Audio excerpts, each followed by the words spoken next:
Hi everyone, I know you are watching this content to accompany your sleep. So before we start, I want to know where you are watching from and what time you are watching. Also, don't forget to like, comment, and subscribe. Let's jump straight into the story.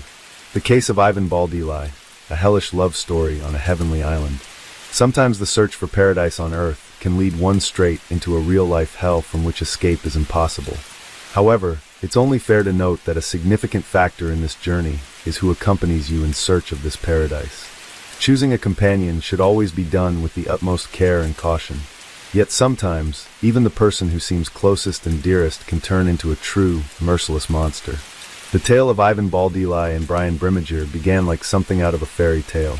Ivan thought she had found true love, for which she was ready to run to the ends of the earth. However, from the very beginning, her relationship raised concerns among Ivan's family, who disapproved of her partner. Unfortunately, the family's worries were not unfounded. This complex case started in 2011, when a happy and in-love Ivan left with her beloved for a tropical island. As it turned out, she was heading straight towards her own demise. Only several years later, disfigured fragments of her body were discovered in the swamp, bagged alongside the remains of her cherished pets. Ivan's family exerted considerable effort to achieve justice, efforts that cost another family member their life. Who is Ivan Baldeli? Ivan Olivia Baldeli Mayfold was born on June 30th, 1969, in a small town in the southern part of sunny California. She was the third and youngest child of Marjorie and James Fold, growing up alongside her older brother Michael and sister Michelle, with whom she shared a close bond from childhood. When Ivan was 13, her mother passed away after a long illness. A year later, her father remarried to Lillian Faust, and the grown children developed wonderful relationships with their stepmother, a kind and caring woman who loved her husband's children as her own. Ivan received a solid education and explored several career paths, but her main passion was always fashion design, and she dreamed of turning her hobby into a profitable business. However, luck never seemed to be on her side when it came to her personal life. She was married twice, but both marriages ended in separation. Additionally, a surgery she underwent in her youth, followed by complications, left Ivan unable to have children. After divorcing her second husband, Kevin Baldeli, in 2007, Ivan lived alone in her small apartment with her beloved dog, whom she affectionately called her child. She remained in constant contact with her father and sister, calling them almost daily and making an effort to see her family at least once a month. Meeting Brian and the love triangle. In 2009, as Ivan was preparing to celebrate her 40th birthday, she met a Marine named Brian Brimmager. At that time, he was legally married and raising a young son with his wife. Despite this, Brian was open to having an affair and shared with his mistress how unhappy he was in his marriage, claiming he hadn't filed for divorce solely because of his child, whom he didn't want to distress. Baldeli fell for this fit and handsome man at first sight and believed every word he said. Having experienced the pain of a loveless marriage herself, and knowing how hard it can be to leave such a relationship, she didn't rush her partner, believing that the presence of a child was indeed the main obstacle. However, Brian wasn't as straightforward and sincere as he appeared. From a young age, his attractive looks had made him very popular with the opposite sex. He was accustomed to juggling multiple relationships simultaneously and expertly deceived the women who fell for him, promising each one marriage, a family, and eternal love. It soon came to light that the married Brimmager was not only seeing Ivan, but also had another mistress. This other woman was Christine Verhoeven, a stunning blonde with extensive connections. She was an analyst at the White House and had made a remarkable career during George W. Bush Jr.'s administration. When Ivan discovered the existence of another rival, she decided to confront the issue head-on and was ready to fight for the man she loved. Gathering her courage, she called her lover's wife to inform her that Brian was cheating on her with not just one, but two women. This revelation sparked a major scandal, forcing Brian to make a difficult choice. Eventually, he chose Ivan, though it's possible she pressured him into making this decision. A few months later, Brian officially divorced his wife and moved in with his new love interest. At that time, he was still serving in the Marines, but had been contemplating ending his military career for a while. The couple seemed genuinely happy, but Ivan's relatives remained wary of her new partner, doubting the sincerity of his feelings. Moving to a tropical paradise. In the summer of 2011, Brian began to talk about radically changing his life, leaving the service, moving away from the bustling city and settling down on the tropical island. Ivan shared his sentiments, supported him in everything, and was ready to follow him wherever and whenever he decided. She believed she had met the most important man in her life and adored him. By September of the same year, the decision was final. The couple chose to move to Panama and settle on the small island of Carnero, a place that could truly be called a paradise.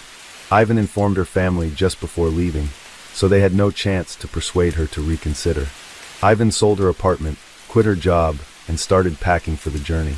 She took only a few bikini, shorts, tank tops, and her sewing machine, hoping to fulfill her dream of opening a small boutique to create and sell custom outfits to tourists on the new island.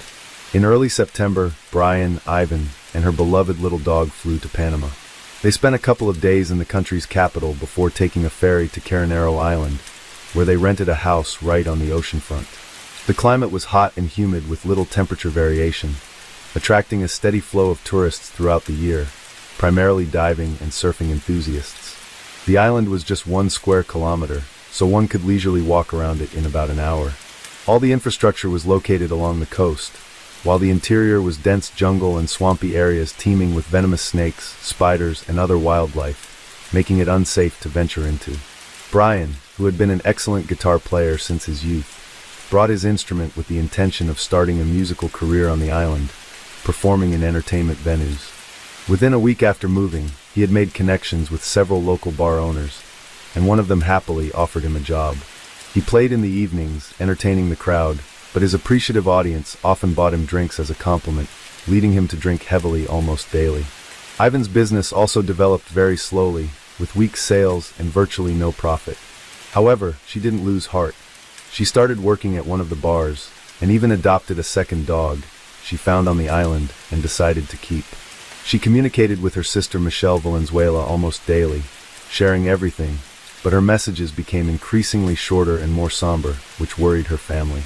The first few months on the island seemed like paradise to the couple. Ivan hoped that Brian would propose, and they would have a romantic wedding ceremony on the ocean shore. But time passed. Brian didn't rush into marriage, and their relationship rapidly deteriorated. The mysterious disappearance. In early December, Michelle stopped receiving messages from Ivan, which raised her concerns significantly. Then, on December 14, 2011, Brian unexpectedly called Michelle, inquiring when he could stop by to pick up his SUV, which he had left in her garage before heading to Panama. This call in question caught Michelle off guard. It meant Brian had returned to the U.S. and wanted to retrieve his vehicle. But where was Ivan? Why hadn't she come back or even called? In response, Brian claimed he had explained everything in an email sent a few days earlier. He also mentioned that his now ex-girlfriend had supposedly sent her a message explaining the situation. Michelle checked her messages but found nothing, so she turned to her email.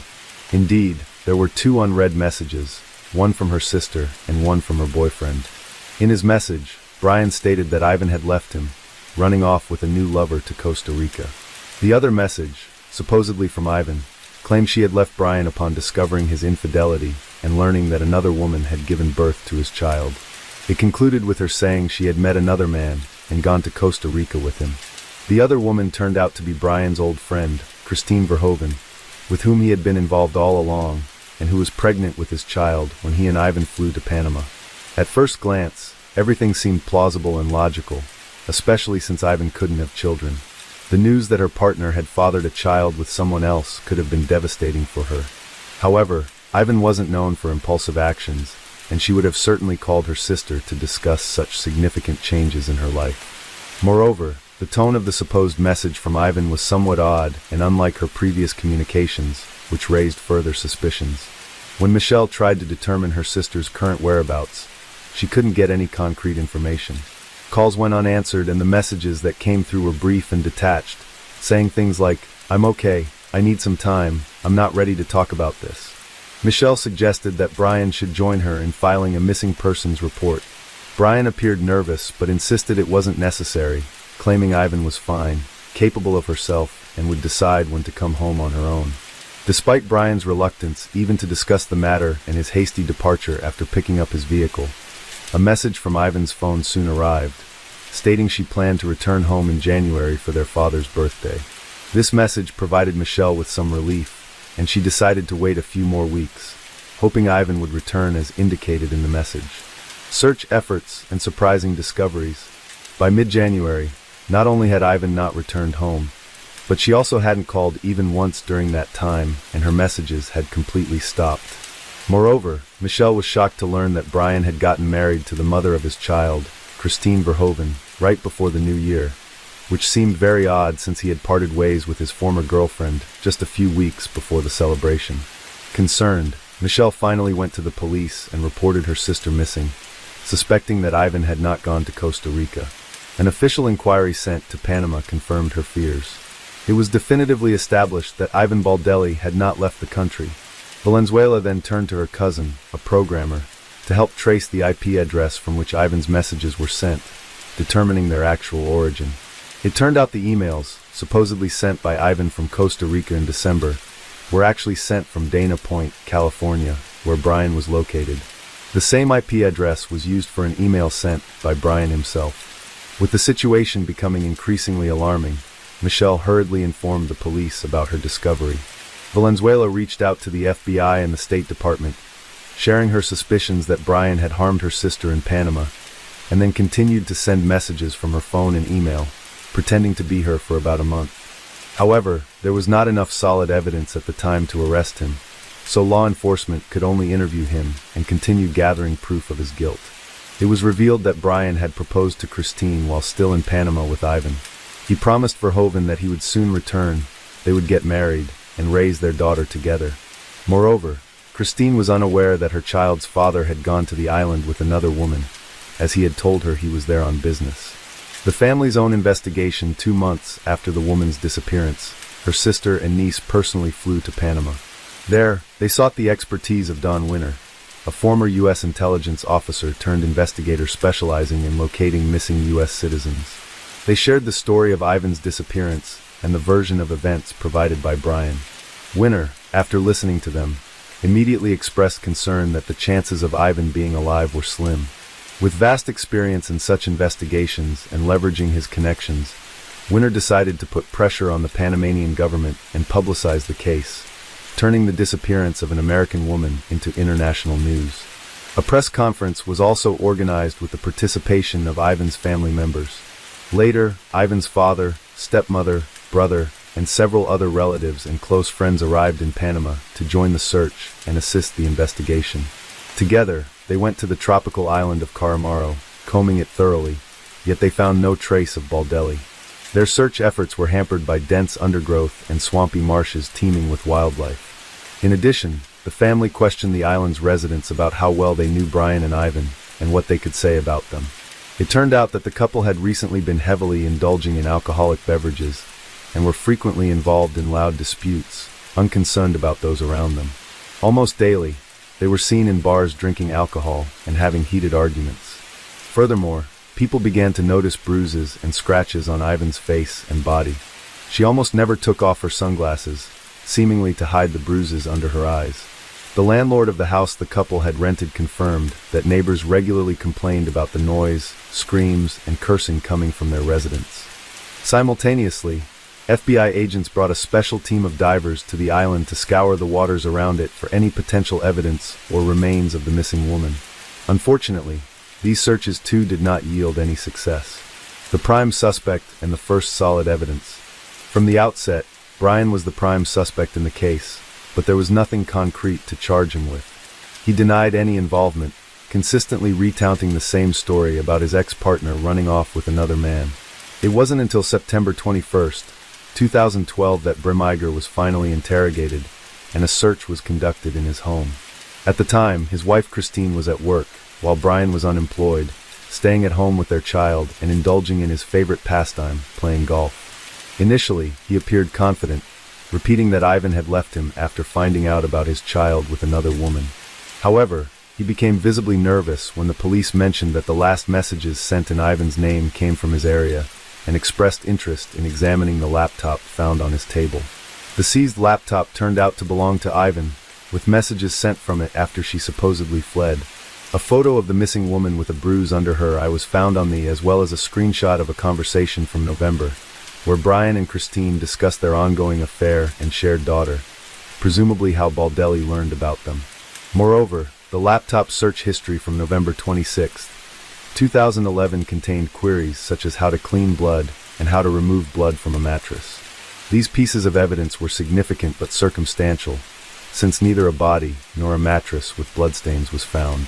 The fact that Brian had been sending messages pretending to be Ivan didn't definitively prove him guilty.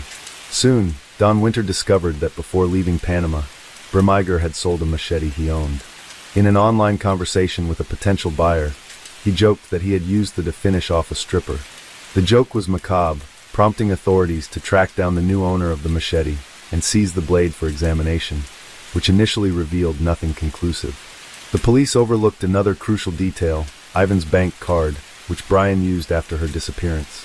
To add credibility to his story, before returning to the States, he decided to make a trip to Costa Rica and use the missing woman's card a couple of times, creating the illusion that she had indeed fled to that country.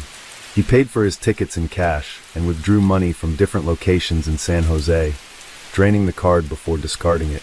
However, Bremiger failed to consider that he was captured on surveillance cameras at the ATMs. It wasn't until July 2013, a year and a half after the woman's disappearance, that her relatives, armed with all the evidence gathered by the police, FBI agents, and Don Winter, finally managed to secure Brian's arrest. Initially, he was detained on charges of making false statements and obstructing the investigation, as there was nothing more substantial to charge him with at that time. By then, he had become a father for the second time. Christine had given birth to a son just a week before his arrest. Authorities attempted to engage the suspect in a candid conversation, offering him a chance to confess to the crime and disclose the location of the body, but Brian consistently denied any wrongdoing. His lawyer also insisted on the absence of a body or direct evidence, proving Ivan's demise and Brian's involvement in it. The gruesome discovery in the swamp just 2 months after Bremiger's arrest, a significant breakthrough occurred in the case.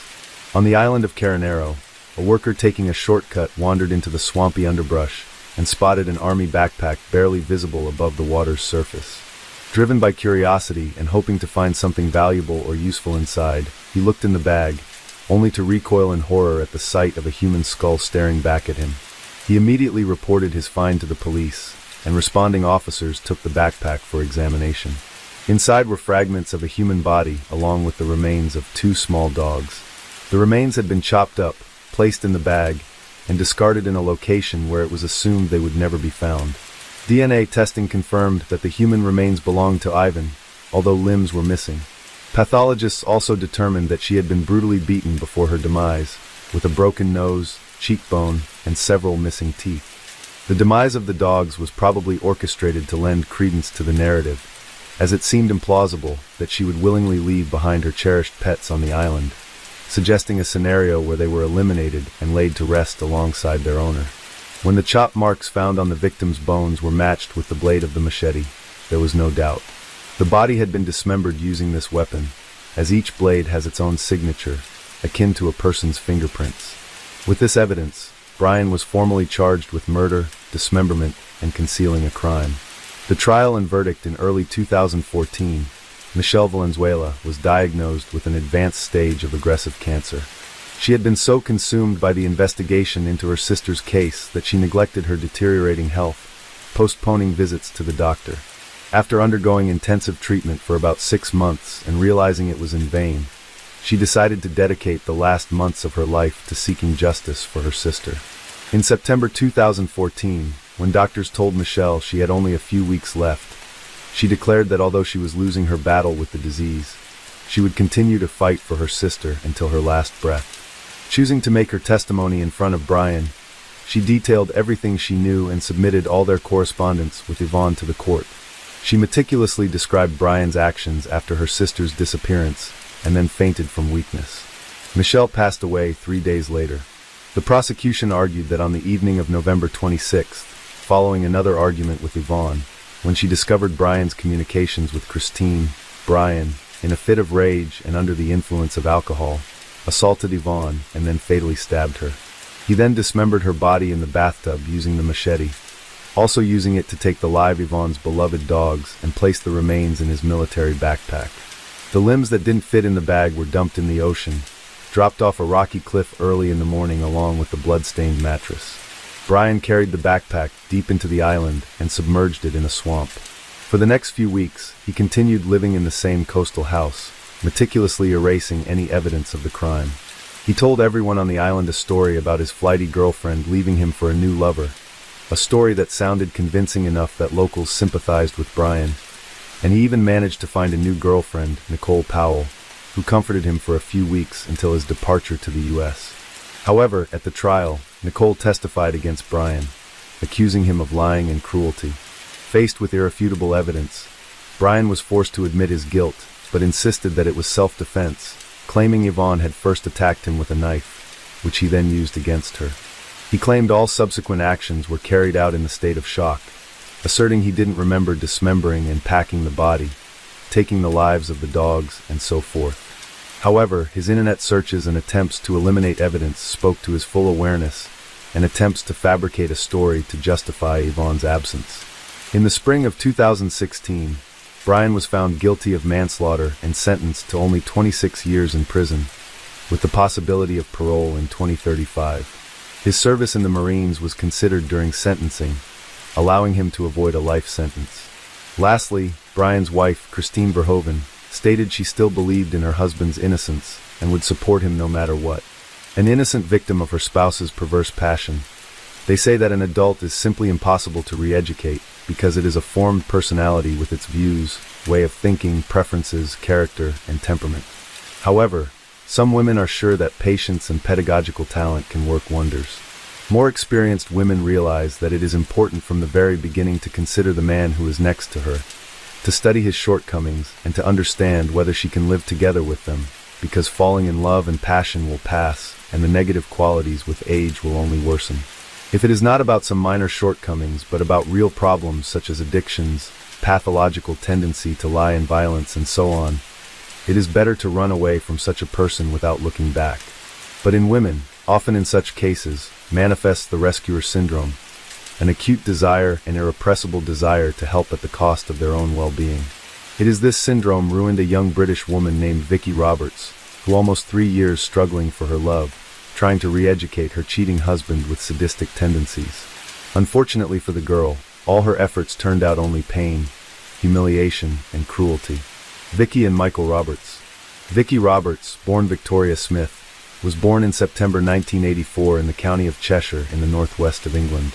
She was the younger of 2 daughters in a rather conservative and deeply religious family. Together with her sister, she attended a Christian school and also practiced music and sang in the choir. People around her described her as a very kind, friendly, and helpful girl, always ready to help others. After graduating from high school, Vicky went to university and at the same time got a job in one of the stores of the chain IKEA to pay for her own education. It was there that the girl soon met a young man named Michael Roberts, with whom she first started a friendly relationship. The new acquaintance was only a year older than Vicky. He also got a job at IKEA in parallel with his studies, and he also played sports, carefully watched himself, and was able to make a pleasant impression on others. At first, the sociable and charismatic Michael seemed too talkative and overly intrusive to the modest Vicky, but he quickly managed to gain her attention and favor. It is worth saying a few words about Michael and his family. He was born in June 1983 in Warrington, Cheshire, and was the eldest of 2 sons in the family of a prominent chemical engineer. Parents brought up their children in strictness, and high expectations always laid on the eldest heir, who studied well at school, grew up ambitious, purposeful, and able to achieve what they wanted. The guy always had a lot of friends. He could easily become the soul of any company, but most of all he was proud of his victories on the love front. Michael had a bright and attractive appearance, was tall, trim, with a good sense of humor and the ability to show himself at his best. To everything else, this handsome man was also very intelligent, well-read, could easily support a conversation on any topic. Parents from childhood indoctrinated the eldest heir that he is the best, the most beautiful, intelligent, and will certainly succeed. All this probably provoked in the guy narcissistic disorder, which with age progressed. At the same time, Michael was always very afraid to upset his dad and mom, and therefore did everything to be the perfect son for them and meet all their expectations. Roberts never had a permanent girlfriend. He regularly changed girlfriends and mistresses, could spin several novels in parallel, so that none of his passions did not realize that she was not the only one. The guy was confident in his irresistibility, could find an approach to any girl, and he really liked to conquer unavailable girls. This process he perceived as a kind of game or competition. Just such a modest and inaccessible girl was Vicky, which Michael decided by all means to conquer. At first she stubbornly kept her distance and refused even innocent offers to walk after work or drink coffee somewhere. Smith spent almost all her time studying, and on weekends she went to church, so she didn't even think about dating, let alone any relationship. It took Michael a few months for Vicky to finally agree to go out with him. He was sweet, charming, touchingly courted her, gave her flowers, gifts, and little surprises. He even invited her to a family dinner at his parents' house, who liked Vicky very much and immediately approved of their son's choice. Vicky believed he was serious and gave in. He became her first man and remained the only one. She was truly happy around him, and it seemed like fate to her. Michael also seemed to fall in love and was ready to settle down, but it didn't last long. 50 Shades of Michael. From the outside their romance seemed perfect. They were both young, attractive, full of energy, ambition, and made huge plans for the future. But soon Vicky realized that her chosen one has one peculiarity, namely an irrepressible sexual appetite and passion for experimentation in bed. At first he did not put too much pressure on his chosen one in this regard, fearing that Vicky would leave him. But as soon as the guy realized that she would not go anywhere from him, he, as they say, opened the cards. The modest and religious girl was literally shocked by what was happening, but she was head over heels in love with Michael and therefore trusted him, and for a long time did not tell anyone about what was happening in their bedroom behind closed doors. In addition, her lover made her an official marriage proposal, which she gladly accepted, sincerely believing that after the wedding everything will change and the chosen one will stop his experiments.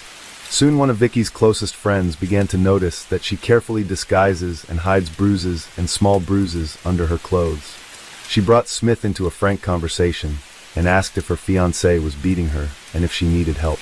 Vicky tried to deny everything, but then still admitted that all these marks are the consequences of intimate experiments. Michael, who had a special passion for binding, the use of various toys and devices. She also secretly told her friend that they have a special relationship with the chosen. Intimacy happens up to 5 times a day, while he still remains hungry and unsatisfied. Michael considered himself a skillful lover, and intimacy for him was a kind of art and a way of self-expression. Sometimes he made concessions when Vicky refused to participate in some completely crazy and even dangerous experiments, but in most cases he still managed to persuade the girl in love with him. Unplanned pregnancy. After defending her diploma, Vicky decided to change jobs and was soon hired as an account manager at a logistics company.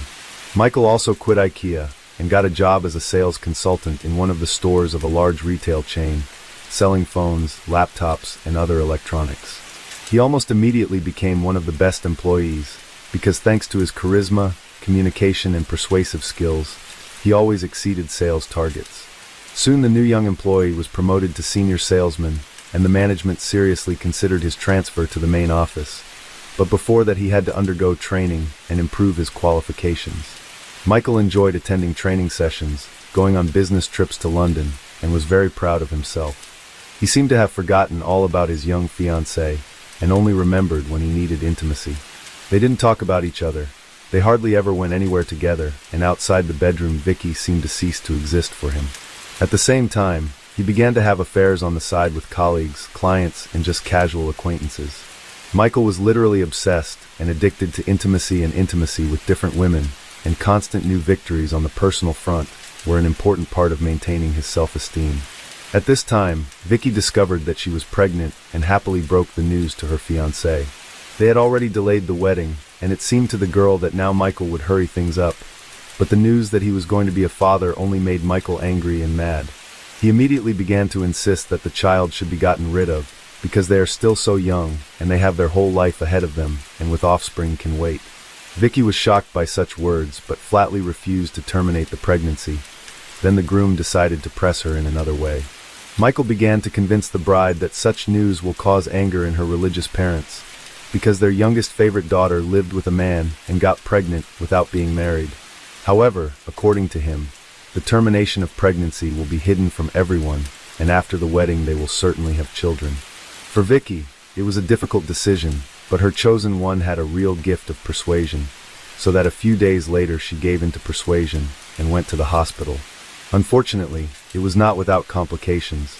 Vicky for a few days stayed in the hospital, and then it took her almost 3 weeks to recover her health. For all this period, the doctor categorically forbade her to have an intimate life, and Michael, learning about it, went into a rage.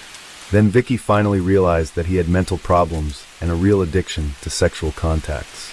Beloved literally went crazy without intimacy and began to leave the house every day, explaining it with urgent matters at work. Vicky guessed that he was looking for intimacy on the side, but sincerely hoped that everything would change once they got married and she would help him get rid of this addiction. A loveless marriage and an adult mistress. The engagement lasted almost 2 years, and the man, apparently, did not even intend to marry the chosen one, because the current state of affairs suited him quite well. He had a fiancée who faithfully waited for him at home and fully served him in the household, and numerous mistresses on the side which he regularly changed. Vicky always took him at his word, and even if she found out about his cheating, she always forgave him, as long as he promised that it was the last time and he would not do it again. But time passed. Vicky began to insist on marriage, as she wanted a full-fledged family and children.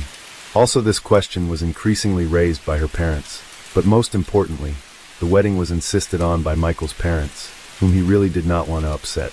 Modest and sweet Vicky, they liked them very much, and they considered her a great couple for their son, and were constantly interested in when they will get married and make them happy with grandchildren. Not without the help of their parents, the couple organized a lavish wedding with a white dress, limousine, and a beautiful away ceremony. The newlyweds looked in love and happy. It seemed that they had a long life ahead of them, but hardly any of the relatives guessed about the dark side of the man, with which his young chosen one was already so well acquainted. The newlyweds settled in a large and cozy house in the prestigious area of Warrington, not far from Roberts's parents. Michael did not love his spouse, however. Marriage made him normal in the eyes of relatives and others. Vicky never complained to anyone about his strange predilections and constant cheating, and he could continue to change mistresses like gloves. At work he was quite successful, got another promotion, and was making good money. After being transferred to a new office, Michael's direct boss was a certain Carrie Hall, the head of administration at Phones for You. She was 10 years older than him, had been divorced for a long time, and was raising a son on her own. At the same time, Carrie was quite attractive, well-groomed, and, as her position required, determined and strong-willed. For a long time she did not pay any attention to the signs of attention that she was given by a young subordinate. However, for the guy it became a kind of signal to action. He sought to achieve this woman, connecting all his natural charm and eloquence, and after about a month, Carrie reciprocated. Lovers began to meet regularly in hotel rooms, and their relationship the woman later described as turbulent, passionate, and full of experimentation. Carrie was a mature, self-confident woman. She was undoubtedly flattered by the attention of such a young man, and she was also not opposed to trying something new. So Michael could realize with her those fantasies, which did not dare his modest wife. He constantly lied to his wife about being late at work, attending corporate trainings and the like, and told his mistress how unhappy he was in marriage, that this union was a mistake of youth, and said that he was ready to divorce, but his wife does not give him a divorce. This relationship with Carrie lasted more than a year, but since the woman had no illusions about Michael, she did not insist on divorce, and she was quite satisfied with their meetings in hotels. Marks on the body and dangerous games. After the beginning of relations with Michael, Carrie began to give preference to buried clothes with long sleeves and high throat, which was unusual for her. The woman was actively engaged in sports, and always liked to show others her stunning figure, and here suddenly completely changed her style. Once Hall admitted to her close friend that her lover loves to experiment in intimate terms, and sometimes these experiments go beyond reason. As evidence, she showed a bite mark on her chest, which Michael left in a fit of passion. Also on her neck there were blue marks from squeezing by his hands, and on her wrists there were marks from the ropes, with which the boyfriend liked to tie her, so that she was completely in his power. The friend was horrified and suggested that Carrie go to the police, but she refused, noting that all this was consensual, and in most cases he warns her about what he is going to do, but the process itself can get out of control. For example, Michael loved to strangle his partner, convincing her that it would increase the pleasant sensations of the process, but a couple of times he was so much carried away that she lost consciousness. Vicky was very afraid of such games with strangulation, but every time she succumbed to her husband's persuasions and believed that one day he would get tired of it, he would leave his cruel and painful experiments, or she would get used to it and would perceive them as something ordinary. Unfortunately, neither his wife nor any of his mistresses even tried to stop Michael. Open correspondence and a love letter. Vicky had guessed about her chosen one's affairs on the side, even before they were married. She most likely even realized that he was addicted to it, but sincerely believed that something was about to change, and her love and care can turn daring and loving Michael into an exemplary family man. But after the wedding, the situation only worsened, and the young husband himself denied his cheating, and he did it very convincingly. Vicky decided to conduct her own personal investigation, and looked into her husband's phone while he was sleeping. There she found numerous correspondence Michael with Carrie and several other girls, which he did not even bother to delete. Their content was quite intimate, moreover. With some girls, the guy exchanged explicit photos. This came as a shock to Vicky. She packed her things and decided to move in with her friend for a while. She did not tell her parents and sister anything about what was happening, afraid to upset them. So her family was sure that Vicky was happily married. Besides, religious relatives would have insisted on a divorce when they learned of her husband's infidelity. But after all, Vicky was in love and didn't want to break up with her husband. Leaving, she wrote Michael a touching letter in which she confessed her love for him and called the main man in her life. At the same time, she admitted that she knows about his cheating and does not want to put up with it, and therefore leaves, but gives him time to think about it and will not yet file for divorce. She wrote it all by hand on paper and left it on the refrigerator with a magnet. Michael was not touched by the message or saddened by the departure of his wife, but he did not want to lose a quiet and submissive woman who always waited for him at home, fully served in the household, and tolerated any of his antics as well as peculiar predilections.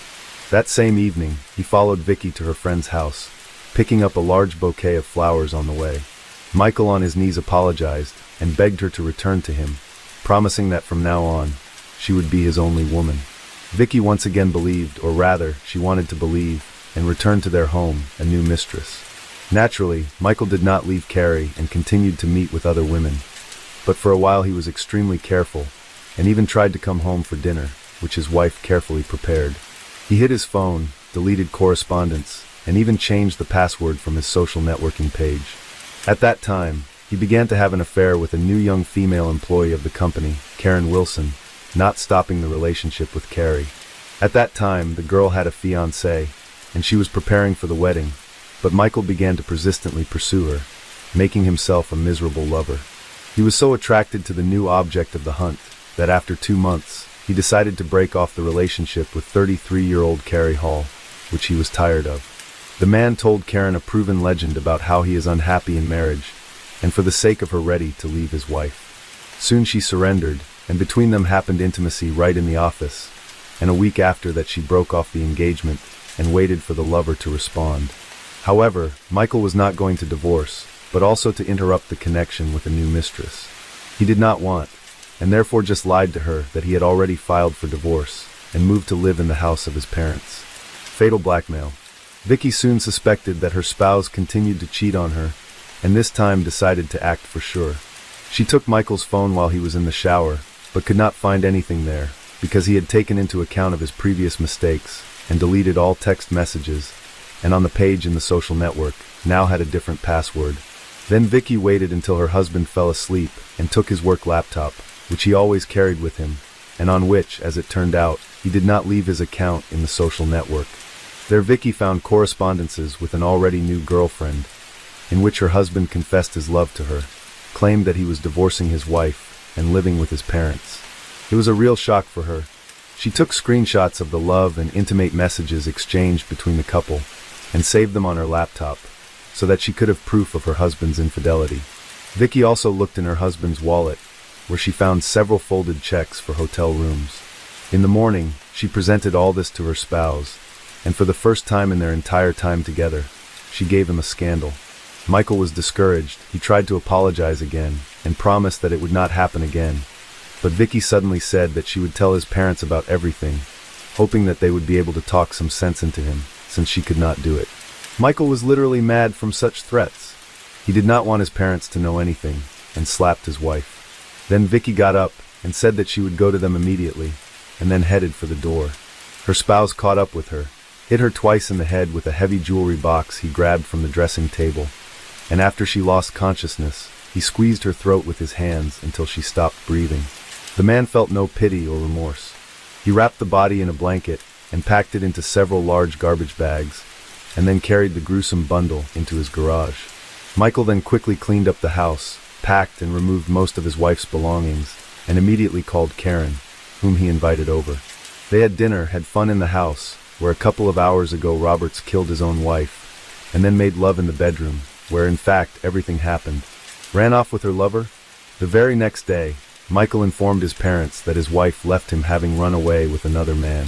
To do this, he personally went to their home and literally sobbed on his mother's shoulder, showing her messages from his wife, which he himself sent from Vicky's phone. The messages said that she had fallen out of love with him, met another man, and decided to live with him. Parents, as they could, consoled their son, and sincerely bewildered how their sweet, kind, and religious daughter-in-law could do such a thing. In parallel with the phone of the deceased, Michael sent messages in her parents, which said that she fell in love with another, left with him, and asked for now not to bother her and give time. Naturally, the couple Smith immediately rushed to call their daughter to find out everything and hear her explanations, but the calls were constantly rejected, and in response only came messages asking to give her time. This seemed very strange to Vicky's parents, and they went to Michael's house to talk to him, but his story only raised more questions and doubts, and after they found out that Vicky was not showing up for work without saying anything to anyone, they decided to go to the police. An investigation, a gruesome discovery, and an escape. On the 1st of December, 2009, Michael bought a shovel, several meters of rope, as well as rags and detergents from a hardware store. However, he did not manage to get rid of the body, because on the same day the police visited him at home. Then the police could not find anything suspicious, but Michael's behavior and story raised a lot of questions and doubts. However, the strangest thing was that they did not pay attention to the huge package in the corner of the garage during the inspection. In the house, there were no clothes, documents, and personal belongings of the missing woman, which could indicate that she had left, but Vicky's laptop was in the bedroom, and the police seized it for inspection. There, they found screenshots of Michael's correspondence with his mistresses, which Vicky had saved, and then decided to make a geolocation request of Vicky's cell phone, from which regularly came messages to her husband and relatives. And then it turned out that the phone had been in her and Michael's marital home all along. After that, law enforcers again visited the house of Roberts and conducted a more thorough search, finally unwrapping a strange package in the garage. The find shocked everyone present, but then it was discovered that Michael, who had been walking with the police all this time, disappeared somewhere right under their noses. He took with him a wallet with cash, so that several days he managed to hide without giving himself away. Arrest, trial, and conviction. When the money ran out, Michael came to one of his mistresses, whose name was Lavinia Talley, and asked to live in her house for a while. In the evening, the girl heard from the news that her lover was wanted on charges of murdering his wife, and immediately, without hesitation, reported to the police about his whereabouts. At the time of his arrest, Michael was crying, and said he was innocent of anything. The man insisted that his spouse died during their intimate games when she asked to strangle her with a rope belt, and he overdid it. However, forensic experts found that firstly, the woman was strangled with her bare hands, secondly, she was attacked from the back, and thirdly, there are 2 extensive hematomas on her head received during her lifetime, which can definitely have nothing to do with intimate relations. The trial of the perpetrator began in January 2010. The defendant kept insisting that his wife's death was the result of an accident and hoped for leniency. However, the autopsy results presented by experts proved that the man in cold blood hit his wife twice on the head and then strangled her and hid the body in the garage. Michael Roberts was found guilty of first-degree murder and sentenced to life in prison. A Paradise Beach turned into a death track for lovers. It is believed that an investigation on the heels of a crime is the most effective and often leads to success. The methodology itself implies immediate response, operational collection of evidence, and questioning of witnesses, which significantly increases the chances of quickly solving the case and holding the guilty accountable. However, if it is not possible to identify the perpetrator, The investigation can drag on for years and even decades until the criminal case is frozen and transferred to the archive after the statute of limitations expires. However, sometimes unsolved and seemingly hopeless investigations receive unexpected developments many years later, which helps to find the right lead and achieve results when no one believed it anymore. The case of Lindsay Cutshall and Jason Allen, which had been gathering dust on the shelves for almost 15 years, is a prime example of this. At the time, it was not possible to solve it despite the operational actions of the investigative team and the high reward offered for any information. The main problem was the lack of motive for such a brutal act against the loving couple. In addition to this, it was not possible to find any witnesses, murder weapons, or any significant clues. It was a typical dead end, and no one hoped that the truth would ever be discovered. However, a decade and a half later, solving this case was helped by another brutal crime. It also turned out that at least 4 people knew what had happened, but all these years, they remained silent. Who were Lindsay Cutshall and Jason Allen? Lindsay Cutshall was born in the small town of White Eyes in Coshocton County, Ohio, in 1982. She grew up in a very religious family, and her father was a pastor of a Christian community. Despite a strict upbringing from childhood, she was very active, engaged in sports, and later became interested in hiking and extreme tourism. After finishing school, Lindsay became a student at Appalachian Bible College in West Virginia. During those years, she regularly climbed mountains of various difficulty levels, rafted down turbulent mountain rivers, and even organized hikes herself. The young woman dreamed of founding her own summer camp for children and teenagers, where she could teach them the basics of survival in the wild, rafting, tourism, and so on. Jason Allen was born in the city of Zeeland, in the American state of Michigan, in 1978. He also grew up in a deeply religious family, and from a teenage age was seriously interested in hiking tours, mastering survival in the wild. The young man was tall, athletic, toned, possessed leadership qualities, and was able to find like-minded people to conquer new heights. The couple met in 2002 during a hiking trip in the Appalachians. At that time, Lindsay was still a student, while Jason worked as a mountain guide and climbing instructor. The young people immediately felt mutual sympathy, and just 6 months after their first meeting, the young man came to the girl's parents and asked for their daughter's hand in marriage. Her parents were not opposed and gave their blessing to the lovers. The young man's parents also approved of his choice, after which the couple was officially engaged.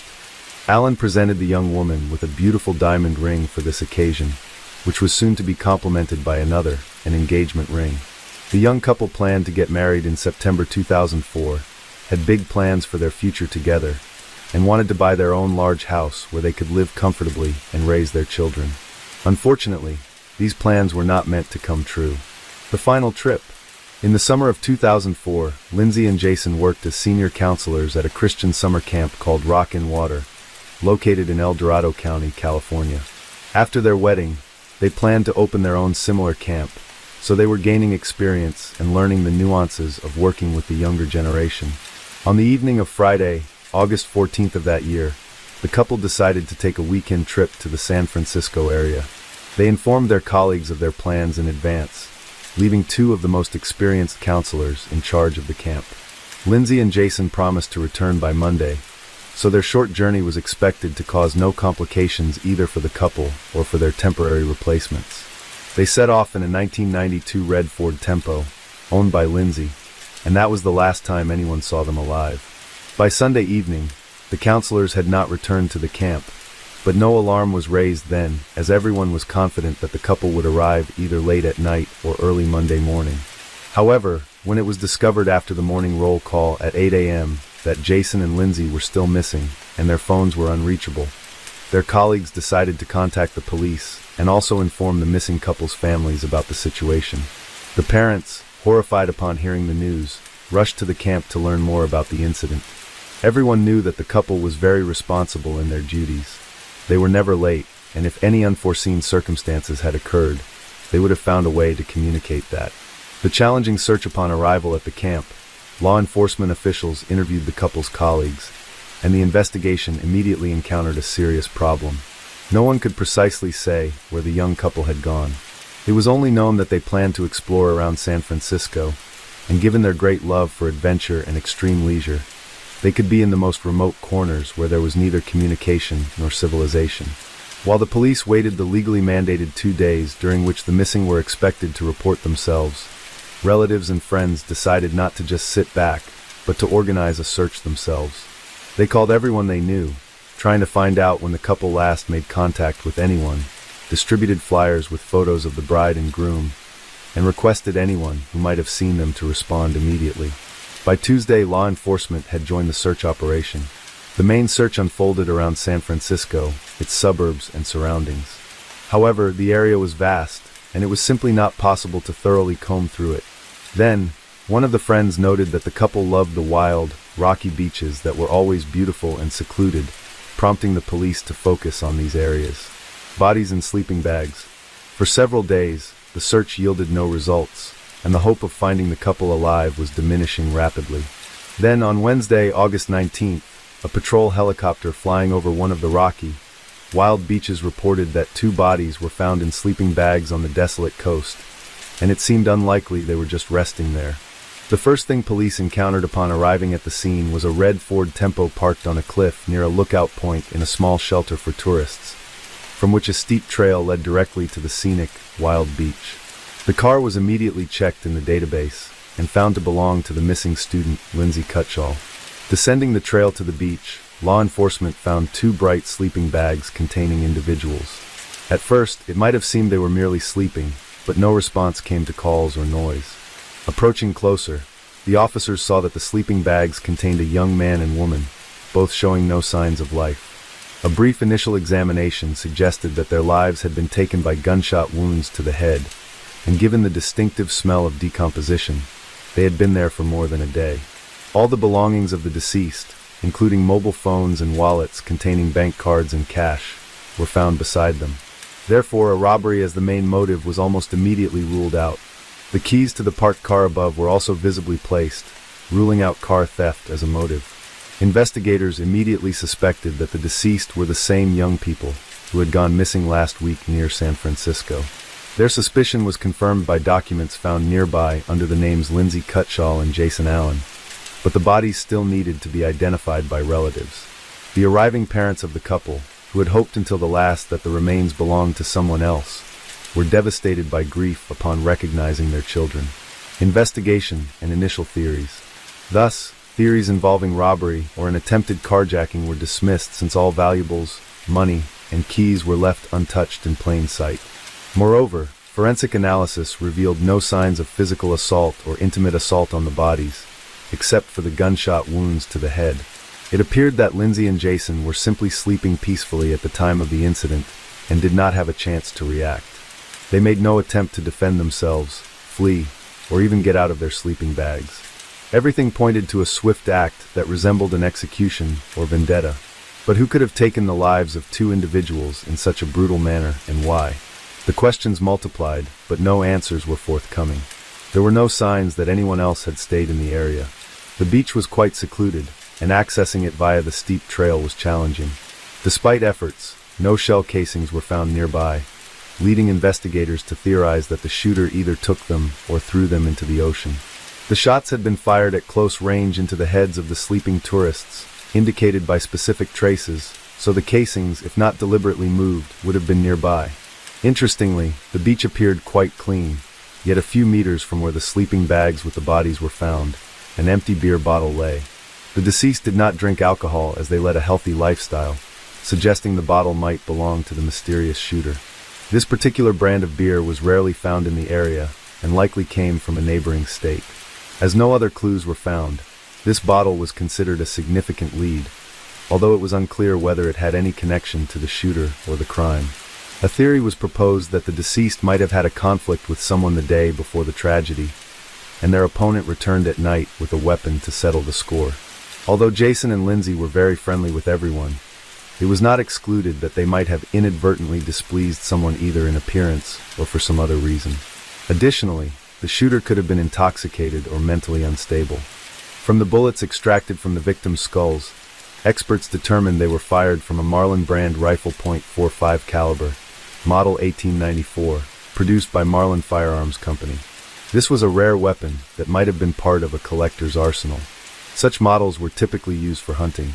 This clue was significant for the ongoing investigation, but it remained the only one for the time being. Investigators speculated that the shooter was likely a male acting alone. He could have been a hunter, collector, or firearm enthusiast. The couple's route, search, and witness interviews. The investigation now aimed to establish the route the couple had taken, who they might have contacted, and when they were last seen alive. The first task presented few issues, as the couple had taken numerous photos, and their camera remained untouched among their personal belongings. Additionally, in the tourist cabin near the lookout point where they parked their car, there was a guest book where visitors could leave notes. The engaged couple had written a couple of entries expressing that it was one of the best weekends of their lives, filled with love, happiness, and the discovery of perhaps the most beautiful beach they had ever seen. It was discovered that on Saturday the couple had stopped at a fishing pier about 20 miles from where their lives were ultimately taken. This was evidenced by the photographs they had taken there, prompting law enforcement to visit the area and speak with locals in search of potential witnesses. Many remembered the young couple traveling in a red car. They were looking for a place to stay overnight, but found no vacancies in any of the 3 nearby hotels. This was because August is peak tourist season in the area, and most travelers booked their accommodations well in advance. The couple then dined at a local restaurant, walked around the area, took several photos, and set off again in the evening. According to everyone who saw and interacted with them, they were friendly, engaged in no conflicts, and appeared happy and carefree. None of the witnesses could recall anything suspicious or unusual. Notably, the beach where the bodies were found was located in a protected area where camping was prohibited. However, since the young people could not find a place to stay overnight, they decided to settle on the beach, but chose not to set up a tent, instead using their sleeping bags. They believed that on a warm August night on a secluded beach, they faced no threats, and planned to head back at dawn to return to the rock and water camp on Sunday as promised. This information helped narrow down the time frame during which the couple was likely taken from life. They went to sleep but did not survive until morning, indicating they were likely taken from life between 11 o'clock Saturday night and dawn on Sunday. The first suspect, although the investigation into the double taking of life was in full swing, and news broadcasts urged anyone with any relevant information to contact the police, law enforcement withheld certain details. In particular, the results of the ballistics analysis were kept secret to avoid alerting the suspect and prompting them to hastily dispose of the weapon used in the crime. Initially, suspicion fell on a local drifter who periodically slept on that very beach and had been seen nearby on the evening before the crime. The homeless man, mentioned by some witnesses, was quickly located, brought to the station, and interrogated. The 57-year-old suspect had no alibi for the night of the crime. However, his involvement could not be confirmed. The main reasons were the absence of the weapon used in the crime and the fact that his DMA did not match that found on the beer bottle discovered on the beach. A new phase of the investigation in 2006 for nearly 2 years. The investigation had been at a standstill with no clear direction on how to proceed. Then, in the spring of 2006, law enforcement decided to publicize the data they had on the weapon used in the crime and to reach out again to potential witnesses by offering a $50,000 reward for any useful information that could lead to the perpetrator. Following this announcement, about 1,000 calls came in, but most did not aid the advancement of the investigation. However, law enforcement became interested in 26-year-old Sean Gallen, pointed out by several locals. According to them, the young man collected firearms and bladed weapons, behaved aggressively, was frequently involved in conflicts, threatened acts of violence, and occasionally damaged other people's property. Sean was arrested and questioned. He had previously been on the police's radar for brawling, hooliganism, and driving under the influence of alcohol and drugs. He indeed had an impressive collection of weapons, but the specific rifle in question was not among them. Verifying his alibi from 2 years prior proved impossible, and his DNA did not match the sample found on the beer bottle at the crime scene, so Gallen had to be released. A suspect from another country? Simultaneously, another suspicious and aggressive drifter came under scrutiny, often seen with a firearm, frightening the local residents. His name was Joseph Henry Burgess, and he was 61 years old at the time of the couple's demise. Burgess often ranted about receiving commands from God. It was discovered that in the late 1970s, Joseph lived in Canada, where he also wandered aimlessly. In 1978, he he joined the commune of the Children of God, positioning himself as a deeply religious person, and according to those around him, he was quite the fanatic. He soon had a conflict with two young people that escalated into outright enmity, and a few weeks later, these individuals were found lifeless, each with several close-range gunshot wounds to the head. Notably, their bodies were also discovered on a beach in sleeping bags, seemingly taken while they slept. By the time the police arrived, Burgess had vanished. His guilt was proven through numerous left-behind clues, but he could not be convicted as he had fled to the USA, crossing the border illegally.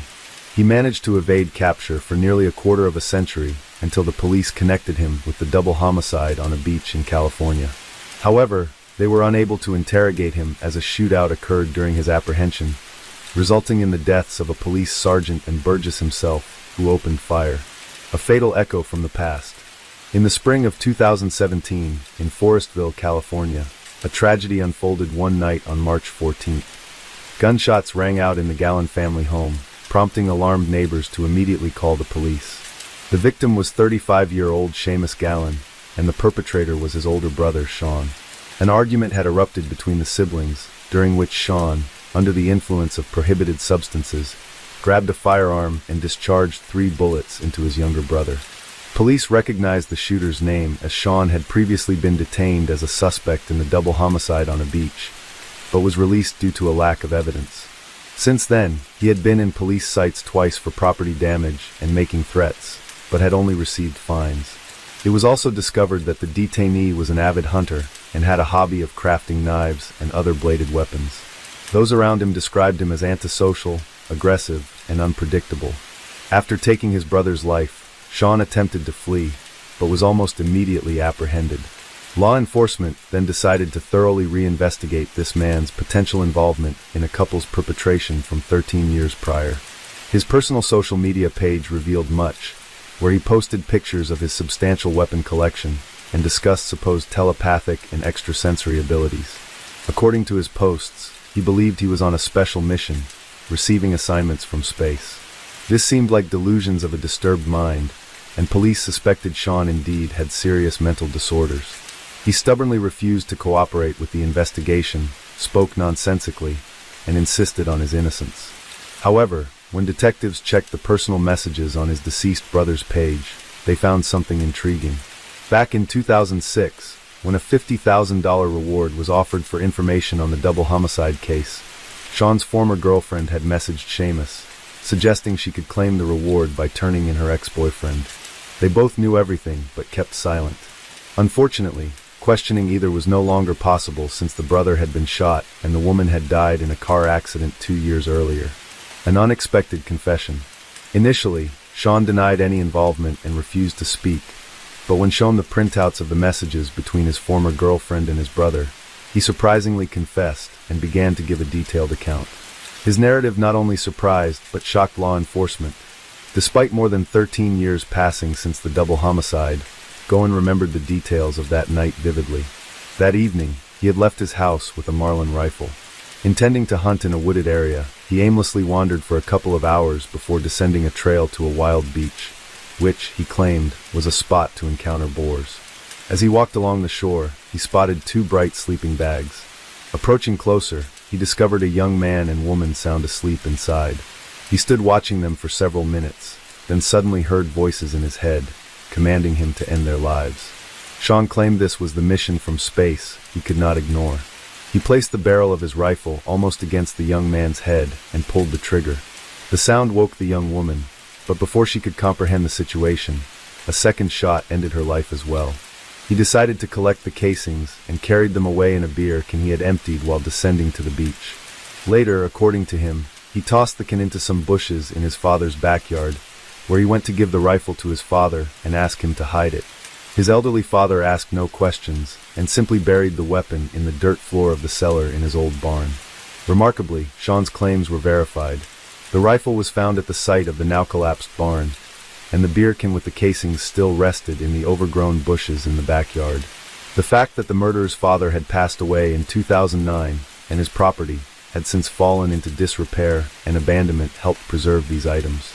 It turned out that the bottle found on the beach had no connection to the crime and was mistakenly considered as evidence. Forensic psychiatric evaluation Sean Gowan blamed the voices in his head, which he claimed ordered him to commit acts of violence, and asserted that he was not aware of his actions. His defense attorneys also insisted that Sean was mentally ill and unfit to stand trial. It was up to qualified psychiatrists to determine the truth of these claims. The evaluation revealed that the accused did indeed suffer from a range of mental disorders, exacerbated by the effects of alcohol and prohibited substances. However, at the time of the crime, he acted deliberately, carefully planning each step. Sean was fully aware of how to proceed and how to cover his tracks to avoid police detection. This was precisely why he first ended the life of the young man, knowing that if anything went awry, the woman would not be able to resist. For the same reason, he took the casings with him and prudently gave the rifle to his father, asking him to hide it. According to the psychiatrists, although Gowan had mental deviations, he was competent to stand trial and be held accountable for his actions. What was surprising in this complex case was that his parents, brother, and former girlfriend knew, or at least suspected, that he had committed the double homicide, yet none of them had turned him over to the police. Trial and sentence. The trial of the accused took place in the spring of 2019, nearly 15 years after the brutal act against the couple. On June 17th of that year, Sean Gowan was sentenced to 2 consecutive life terms without the possibility of parole, plus an additional 94 years for the end of his own brother's life in 2017.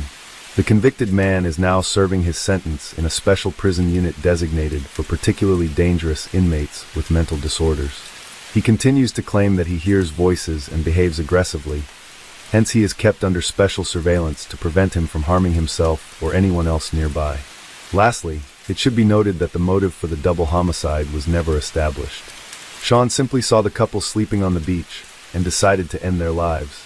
This case is of India's first famous perfume expert, Monica Good.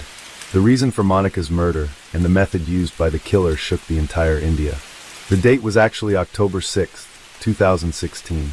Monica Gurdy resided in the village named Sangolda in the famous state of Goa in India. Goa is known for its famous beaches, culture, climate, and historical places. Besides, here you can also get a chance to witness colorful architecture, greenery, and beautiful sunsets daily. Actually, Monica lived in a 3-bedroom rented apartment in a society named Supna Raj Valley in Sangolda village. As usual, at around 9 to 10 in the morning, Monica's maid arrives at her house and rings the doorbell of Monica's apartment. However, there is no response from inside. Then the maid rings the bell again, but still no response. Then she tries calling out several times and rings the bell 3 or 4 more times. Additionally, she knocks on the door, but still there is no sound from inside and no one opens the door. This situation feels very strange to the maid because Monica has never done this before. Feeling a little anxious now, she calls Monica's brother Anand Gupta, who lives in Mumbai, and explains the entire situation to him.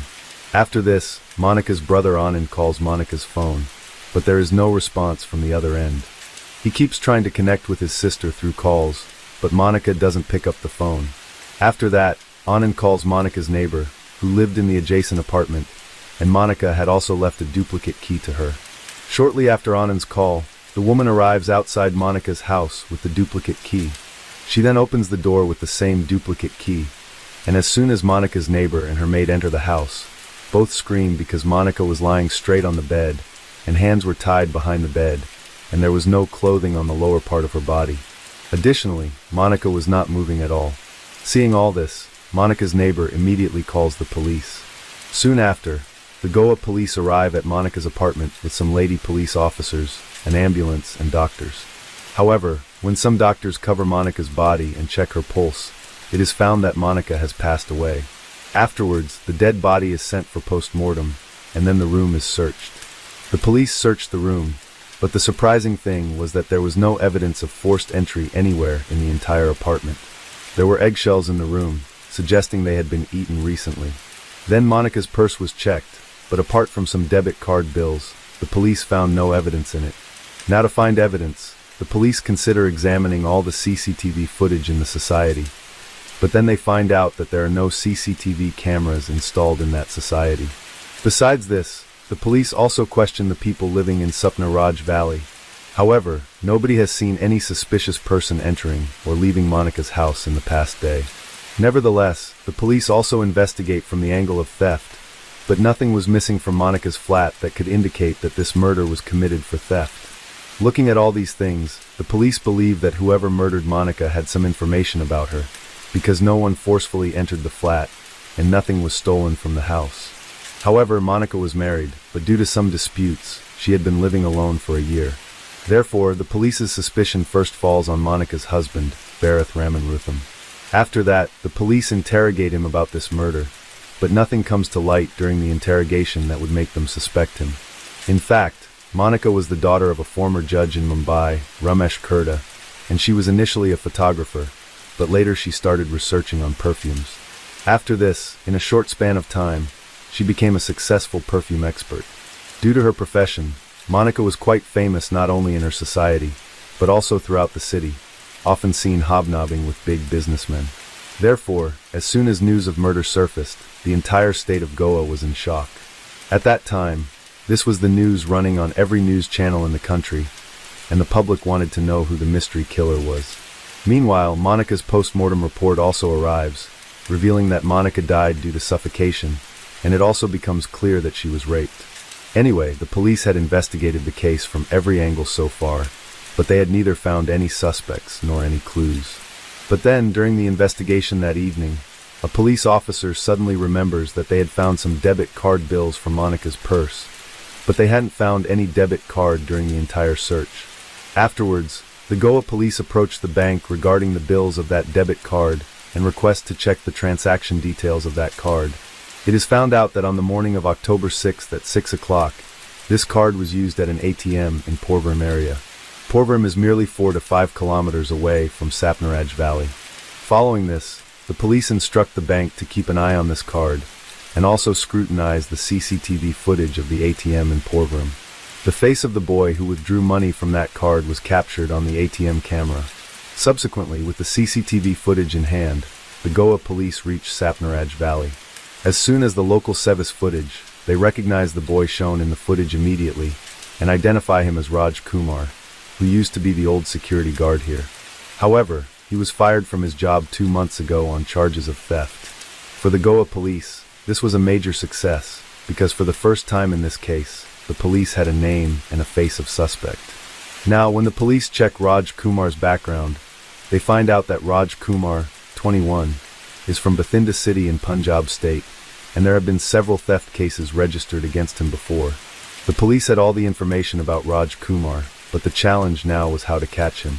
So, to catch Raj Kumar, the Goa police started waiting for the next transaction from Monica's debit card. Some time passes, and suddenly, the police find out that recently, some money has been withdrawn from an ATM in Bangalore city using this card. Let us tell you that Bangalore city is about 370 miles away from Sangolda village. Upon seeing this, the Goa police immediately spring into action and contact the Bangalore city police. After that, Bangalore police checked the CCTV footage of that ATM, and Raj Kumar's face was clearly visible in the footage of that ATM as well. Following this, Bangalore police took Raj Kumar's photo and began questioning all hotels and lodges around that ATM. After a while, a man at the reception of one hotel recognizes Raj Kumar's photo and says, "Yes, a man with this face is staying in our hotel, but he has gone out for some work right now." Afterwards, some police officers dressed in civilian clothes stand outside the same hotel, waiting for Raj Kumar to arrive. But as soon as Raj Kumar returns to the hotel after a while, the police officers recognize him and apprehend him. Now, because the police officers were in civilian clothes, Raj Kumar doesn't even recognize them. Just like that, on October 8, 2016, 2 days after Monica's murder, Raj Kumar is arrested from a hotel in Bangalore. Then, Goa police are contacted. Afterwards, the Goa police arrive in Bangalore and take Raj Kumar to Goa with transit remand from the court. Now, the interrogation begins, and due to the firm questioning by the police, Raj Kumar admits to killing Monica. When the police ask him why he did it, he narrates his entire story to the police, and the story goes something like this. Actually, in the month of June, 39-year-old Monica decides to shift to Goa for her perfume business, for which Monica starts looking for a rented flat, and on June 7, 2016, she reaches Sapnaraj Valley to see a flat. At the society's gate, Monica meets security guard Raj Kumar, and the society's management had already called Raj Kumar beforehand, informing him that a woman would come to see a flat, so show her the flat. Afterwards, Raj Kumar shows Monica the flat, and after seeing it, Monica leaves from there. But what happens here is that during showing the flat, Raj Kumar falls in love with Monica unilaterally. Now day and night, he kept thinking only about Monica. About 4 to 5 days pass like this, and then one day Raj Kumar becomes very happy, because that day Monica had come to shift to Sapna Raj Valley with her belongings. After that, Monica tells Raj Kumar that the flat he showed her, he has taken that flat. Now because Raj Kumar was very happy, he himself, with the help of 2 people, delivers Monica's belongings to her apartment. Raj Kumar does this because he wanted to see Monica repeatedly, but because he was a security guard, he didn't get many chances to see and meet Monica. But then one day, an idea comes to his mind, and he goes to his manager and says that he wants to do the cleaning and maintenance work of the society's cars along with his duty, because he is in desperate need of money. After hearing Raj Kumar's need, the manager also agrees to his proposal, because he thinks that this way Raj Kumar will earn some extra money, and the needs of the people living in the society will also be fulfilled. However, Raj Kumar had something else in his mind, and after this, he goes straight to Monica's apartment. After that, he tells Monica that now he can also clean her car, but it will cost her some extra money. Monica also agrees to this, because she didn't have enough time to do household chores while handling her business. Now Raj Kumar started cleaning Monica's car, and would use the pretext of exchanging keys to also visit Monica's apartment, where he would see Monica 3 or 4 times a day. But it was due to the cleaning of this very car that one day Raj Kumar loses his job. It so happened that one day, Monica's umbrella went missing from this car. Monica asks Raj Kumar about it, but he says he didn't see any umbrella in the car. After this, Monica complains to the society management and says that today, not only my umbrella, but many other persons' things have gone missing just like before. If such incidents continue to happen in the society, it will tarnish its reputation. Now, after hearing Monica's complaint, the society management takes this matter seriously and begins an investigation. It is then found out that only Raj Kumar used to open Monica's car for cleaning, besides Monica herself. After that, a search is conducted in the guardroom where Raj Kumar used to stay, and Monica's umbrella is also recovered from there. Now, since thefts were already a concern in society, after Monica's umbrella is found, suspicion falls entirely on Raj Kumar. As a result, on July 22, 2016, Raj Kumar is dismissed from his job on theft charges. From here, the story takes a new turn. While Raj Kumar had deeply loved Monica before, now he starts to harbor a significant amount of hatred towards her. However, after being dismissed from his job, Raj Kumar leaves and starts working as a laborer in the Ponda area of Goa, but even there, he only works for a few days. During this time, he meets Monica twice and asks her to withdraw the theft complaint, but Monica flatly refuses. Now, hearing this, Raj Kumar gets even angrier, but he couldn't do anything at that moment.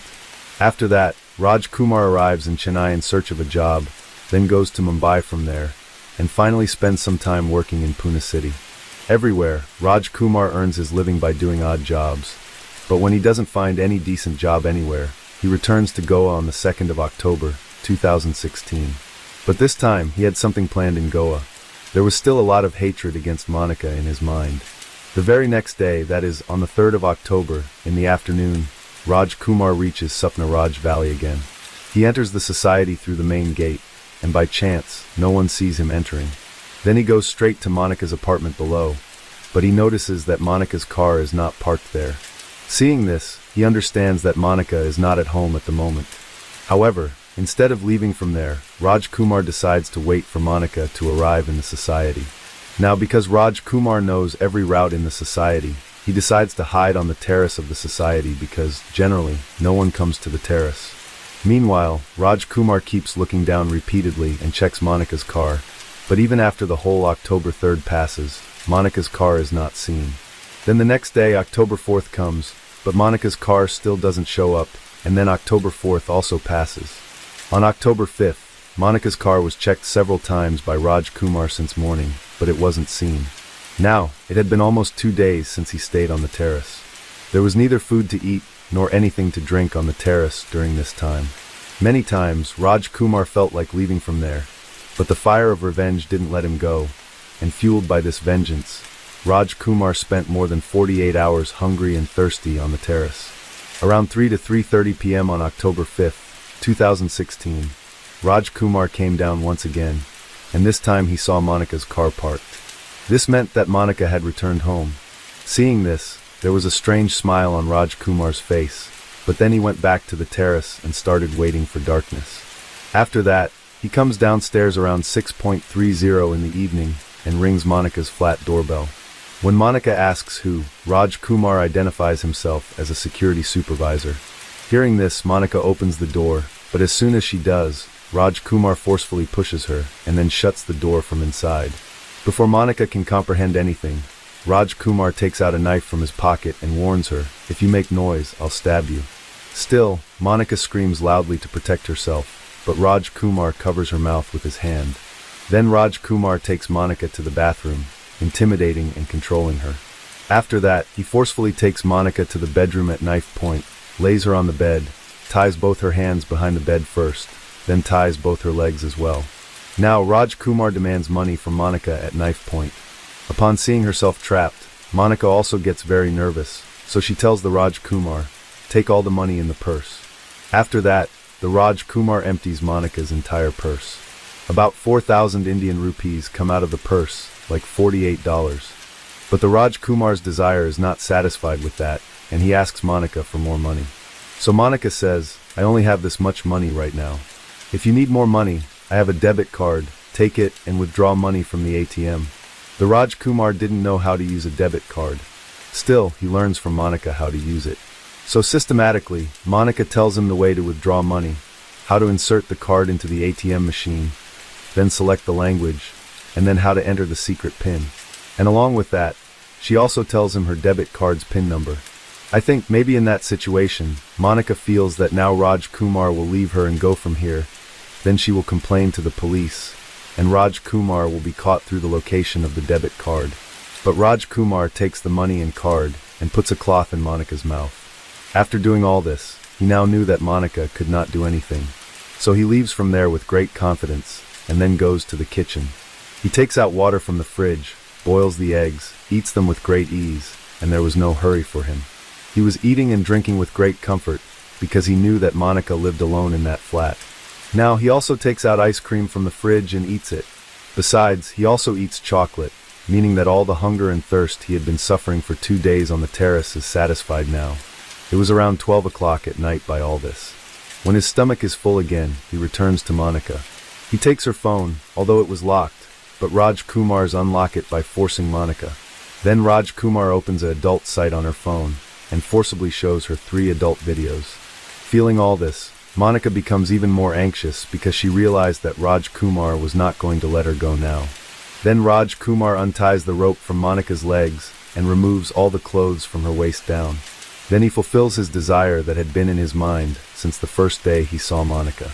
It was nearly 2 a.m. in the morning by now, and Raj Kumar had been in Monica's apartment for almost 8 hours when Raj Kumar's desire was filled.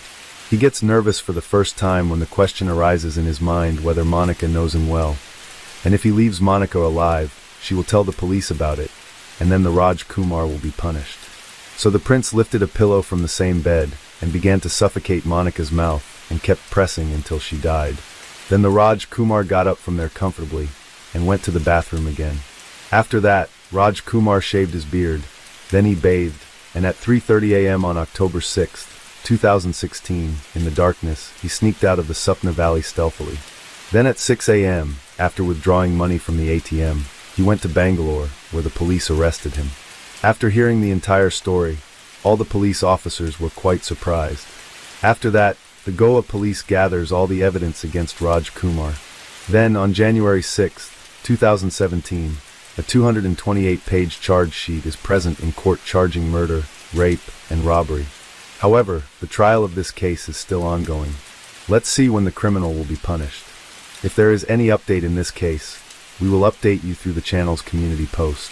So friends, this was the complete story of the Monica Gurd murder case. In the midst of winter, when families gathered to celebrate peace and joy, a sinister shadow loomed over the picturesque town of Dover, Arkansas. It was December 1987, a time meant for festivity and love, But for one family, it became a scene of overwhelming horror. This is the chilling tale of the Christmas killer Ronald Gene Simmons, a man who transformed the season of giving into a time of unspeakable tragedy. But what leads a person to destroy what they once cherished? What darkness lies within the human mind that can turn a father into a monster? From decorated war hero to a man convicted of the worst family massacre in American history, we'll delve into the depths of a mind clouded by secrets and rage, where the line between protector and predator became fatally blurred. To understand the mind behind the massacre, we must journey back to the origins of Ronald Gene Simmons. His story begins not with violence, but with a seemingly ordinary life marked by service and family. Ronald Gene Simmons was born on July 15, 1940, in Chicago, Illinois. His father died of a stroke when Ronald was 3. His mother got married again in less than a year to a civil engineer for the U.S. Army Corps of Engineers, who was transferred to Arkansas. Little is known about Simmons's early childhood, but it was a life that took a turn towards discipline and commitment when Ronald dropped out of school and enlisted in the United States Navy in 1957 and later the U.S. Air Force. Simmons served with distinction. Over a 22-year career, he received several commendations, including the Bronze Star Medal, the Republic of Vietnam Gallantry Cross, and the Air Force Ribbon for excellent marksmanship. But behind the facade of a decorated military man, there were undercurrents of turmoil. Simmons married Rebecca Ulibarri in 1960 in New Mexico, and together they had 7 children. However, the veneer of a normal family life was shattered in 1981 when allegations emerged that Simmons had been assaulting his 15-year-old daughter, Sheila, and had fathered a child with her. Fearing prosecution, Simmons uprooted his family, moving them from New Mexico to a desolate 13-acre tract of land in Pope County, 6.5 miles north of Dover, Arkansas, known as Mockingbird Hill. This property, isolated and ringed with a makeshift fence up to 10 feet tall, became a fortress of sorts, a place where Simmons could exert total control. The residents didn't have a phone or indoor plumbing, but what was it that drove a man of discipline and service to the edge of such darkness? Was it the fear of losing control over his family, the desperation to conceal his illicit acts, or something deeper, a more sinister aspect of his psyche yet to be revealed? The facade of the family man began to crumble, revealing a tyrannical figure ruling his household with an iron fist. The family, once a symbol of joy and unity, became prisoners in their own home. This descent into tyranny was but a prelude to the horror that would unfold, unraveling the chilling transformation of Ronald Gene Simmons from a respected military man to one of the most notorious mass murderers in American history. In November 1979, Simmons retired from the Air Force and military service. He did some low-paying jobs in the nearby town of Russellville, Arkansas. He worked as an accounts receivable clerk at Woodline Motor Freight, but had to resign after multiple reports of inappropriate sexual advances.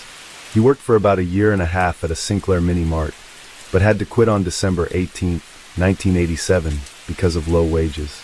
2 of the elder children, Billy and Sheila, had moved out, got married, and started their own families.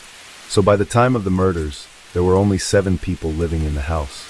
The calm of the holiday season in 1987 was shattered in Dover, Arkansas, by a series of heinous crimes.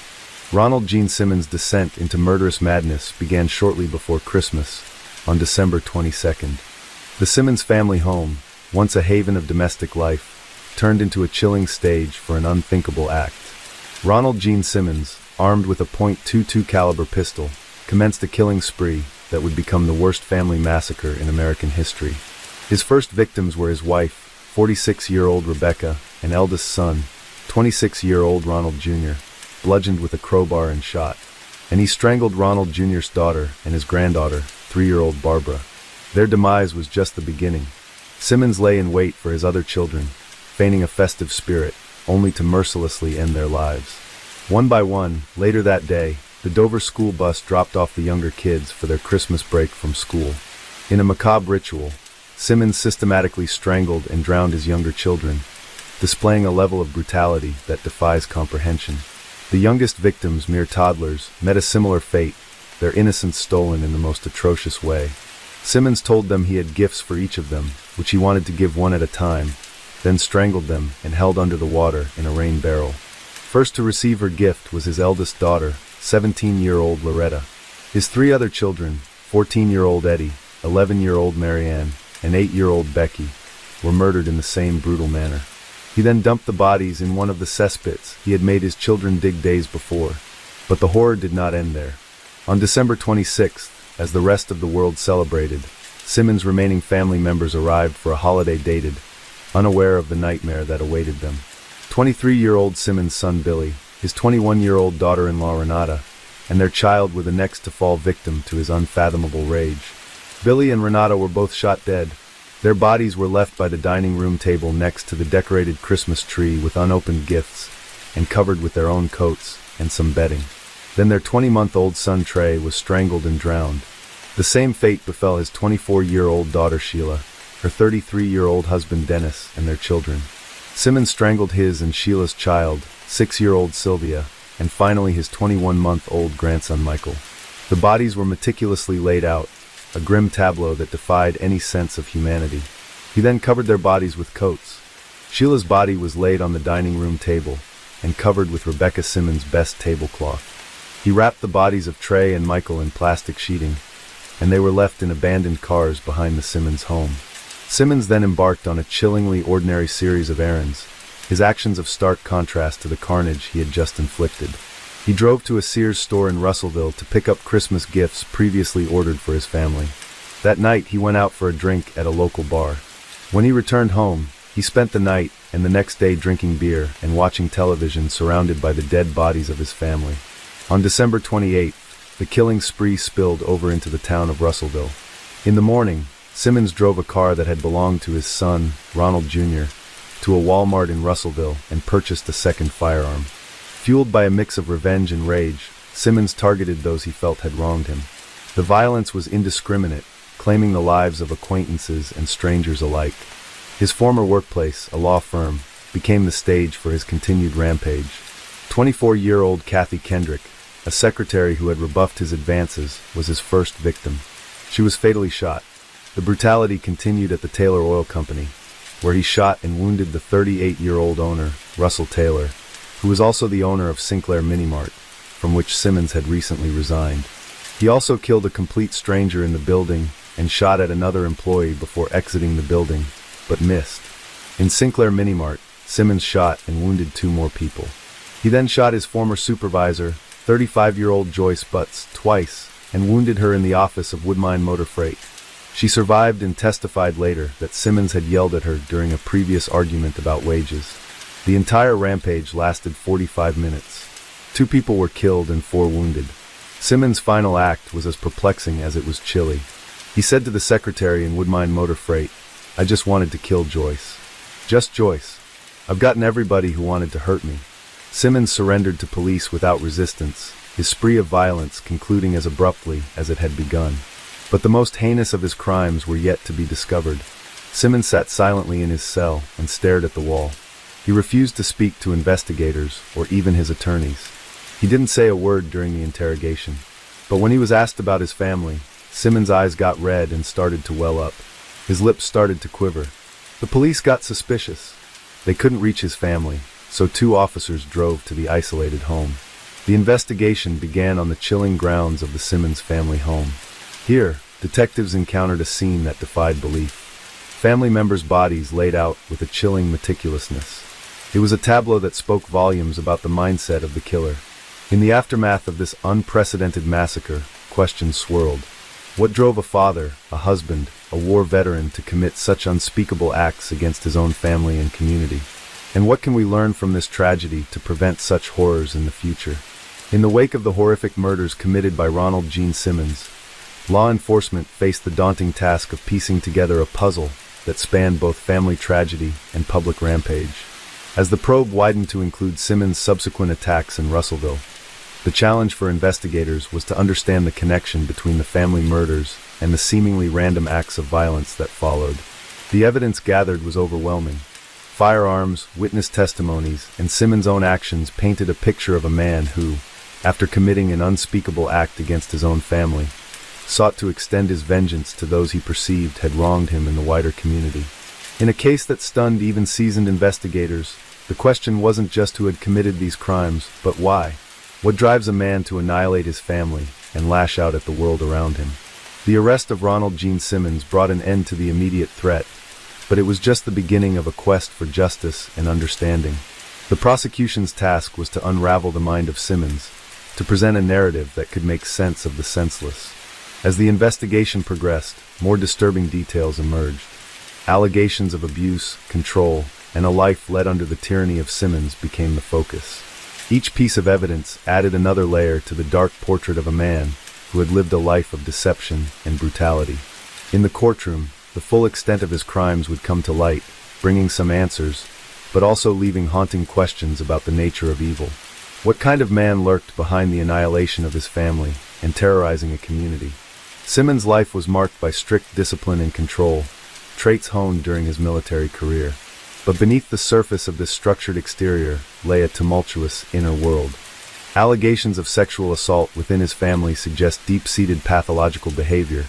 Experts in criminal psychology often point to a history of abuse, either experienced or perpetrated, as a significant factor in the development of violent behavior. In Simmons' case, the blurring of boundaries within his own family, coupled with a need for dominance, may have contributed to his downward spiral. The isolation of the Simmons family at Mockingbird Hill paints a picture of a man intent on exerting absolute control. This isolation could have exacerbated existing mental health issues, creating a pressure cooker environment. What then triggered Simmons to turn to murder? The possibility of his wife seeking a divorce might have been the tipping point, challenging his authoritarian hold over his family. She had already tried to leave him on numerous occasions, but always returned. A family friend informed the police that Simmons' wife had been saving up money to divorce him when the murder happened. Simmons' wife had written to their son shortly before the killings, "I don't want to live the rest of my life with Dad. I am a prisoner here, and the kids too. Every time I think of freedom, I want out as soon as possible." Simmons' actions in Russellville suggest a broader rage directed not just at his family, but at anyone he perceived as a threat or who had rejected him. His targeting of individuals in the community indicates a blend of personal vendetta and displaced aggression. Yet the absence of any recorded mental illness diagnosis leaves us with more questions than answers. The depths of Simmons' mind remain, in many ways, a locked enigma. Could this tragedy have been averted? In exploring these questions, we confront the unsettling reality of how little we sometimes know about those closest to us. After the chilling massacre by Ronald Gene Simmons, the wheels of justice began to turn, bringing us to a courtroom where the grim details of his crimes would be laid bare. After a psychiatric evaluation, it was determined that he was sane and capable to stand trial. Simmons' trial was a focal point of national attention, a legal battle to seek justice for the unprecedented atrocity he had committed. The proceedings were swift, reflecting the urgency of a community seeking closure. In May 1988, Simmons stood trial for the murders outside his family, specifically the killings of Kathy Kendrick and Jim Chaffin. The evidence presented was overwhelming, leaving little doubt about Simmons' guilt. Simmons, who had acted with such brutality, now faced the consequences of his actions in a court of law. His demeanor in court was reported as defiant, a stark contrast to the calculated coldness of his crimes. On May 12, 1988, the verdict was delivered. Ronald Gene Simmons was found guilty and sentenced to death by lethal injection, plus 147 years. Remarkably, Simmons himself requested that no appeal be made on his behalf, saying, "To those who oppose the death penalty, in my particular case, anything short of death would be cruel and unusual punishment."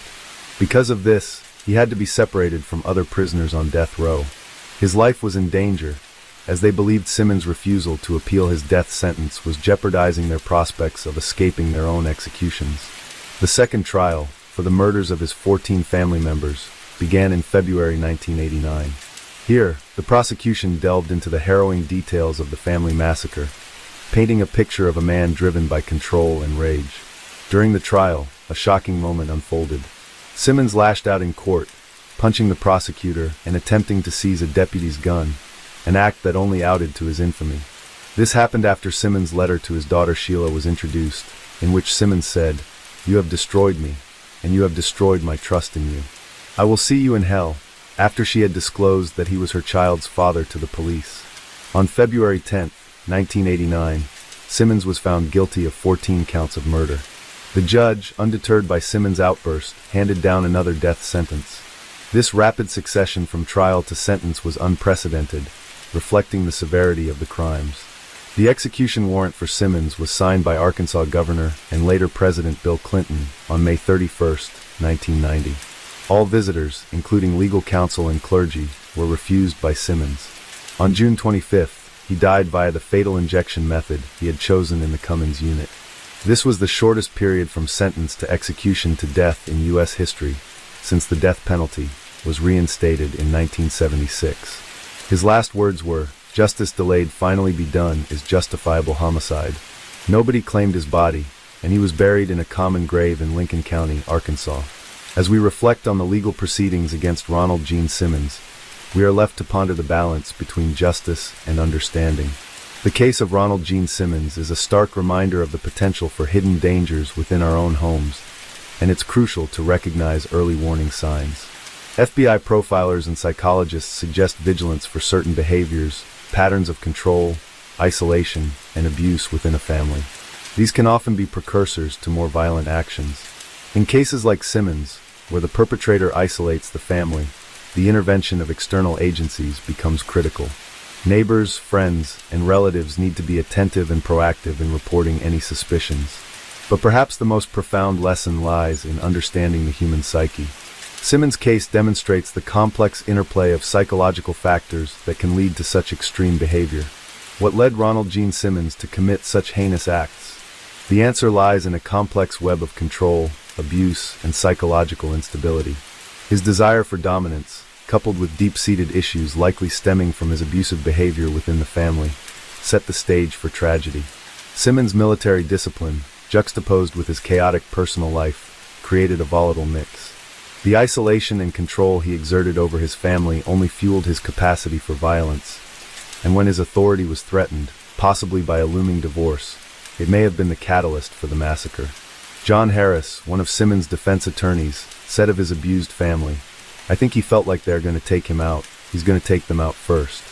I think that was his mindset. Could anything have been done to prevent the carnage? In hindsight, the warning signs were there. Isolation, abuse, and a man teetering on the edge. Timely intervention could perhaps have altered this tragic course. Simmons' story is a grim reminder that behind closed doors, within seemingly normal families, the seeds of tragedy can grow unnoticed. People feared him even back then in New Mexico. They said he was strange, unfriendly, antisocial. He didn't have much to say. A friend of his daughter's said, he had a beer in his hand all the time. He had one little room he would stay in all the time. It was dark and seemed spooky, and it stunk. Attorney John Harris also said that there was more than one person to blame. If authorities had successfully arrested him back in 1981 on the basis of his daughter's sexual assault, the murders likely wouldn't have happened. However, prosecutors at the time said they had dropped the charges at the family's request. Ronald Gene Simmons' Christmas week killing spree is the worst mass murder committed by a single person in Arkansas history. What were the underlying reasons that made Simmons annihilate his whole family that once formed the core of his identity? Born on April 15, 1952 in Hamilton, Ohio, Donald Harvey was the oldest of 3 children. The boy, with his big brown eyes and curly hair, was lovingly called Donnie by his parents, Ray and Goldie Harvey. Shortly after his birth, the family moved to Boonville, Kentucky, a small community nestled away on the eastern slopes of the Appalachian Mountains. There, Ray worked as a tobacco farmer, while Goldie tended to the children and home. While the couple was struggling from extreme poverty, their marriage began to fall apart. Despite a rocky relationship, they were loving and nurturing to their 3 children. Although Donald was a quiet boy who mostly kept to himself, he apparently had shown no signs of any abnormality. Perhaps the seed of his sadistic and twisted mind was sowed long ago in his past. According to some reports, Donald was used and assaulted by at least 3 different men between the ages of 4 and 20. One of them was his own uncle on his mother's side. Another one, an older neighbor, who offered Donald money at the age of 18. Donald claimed that he was assaulted by his then roommate, Randy White.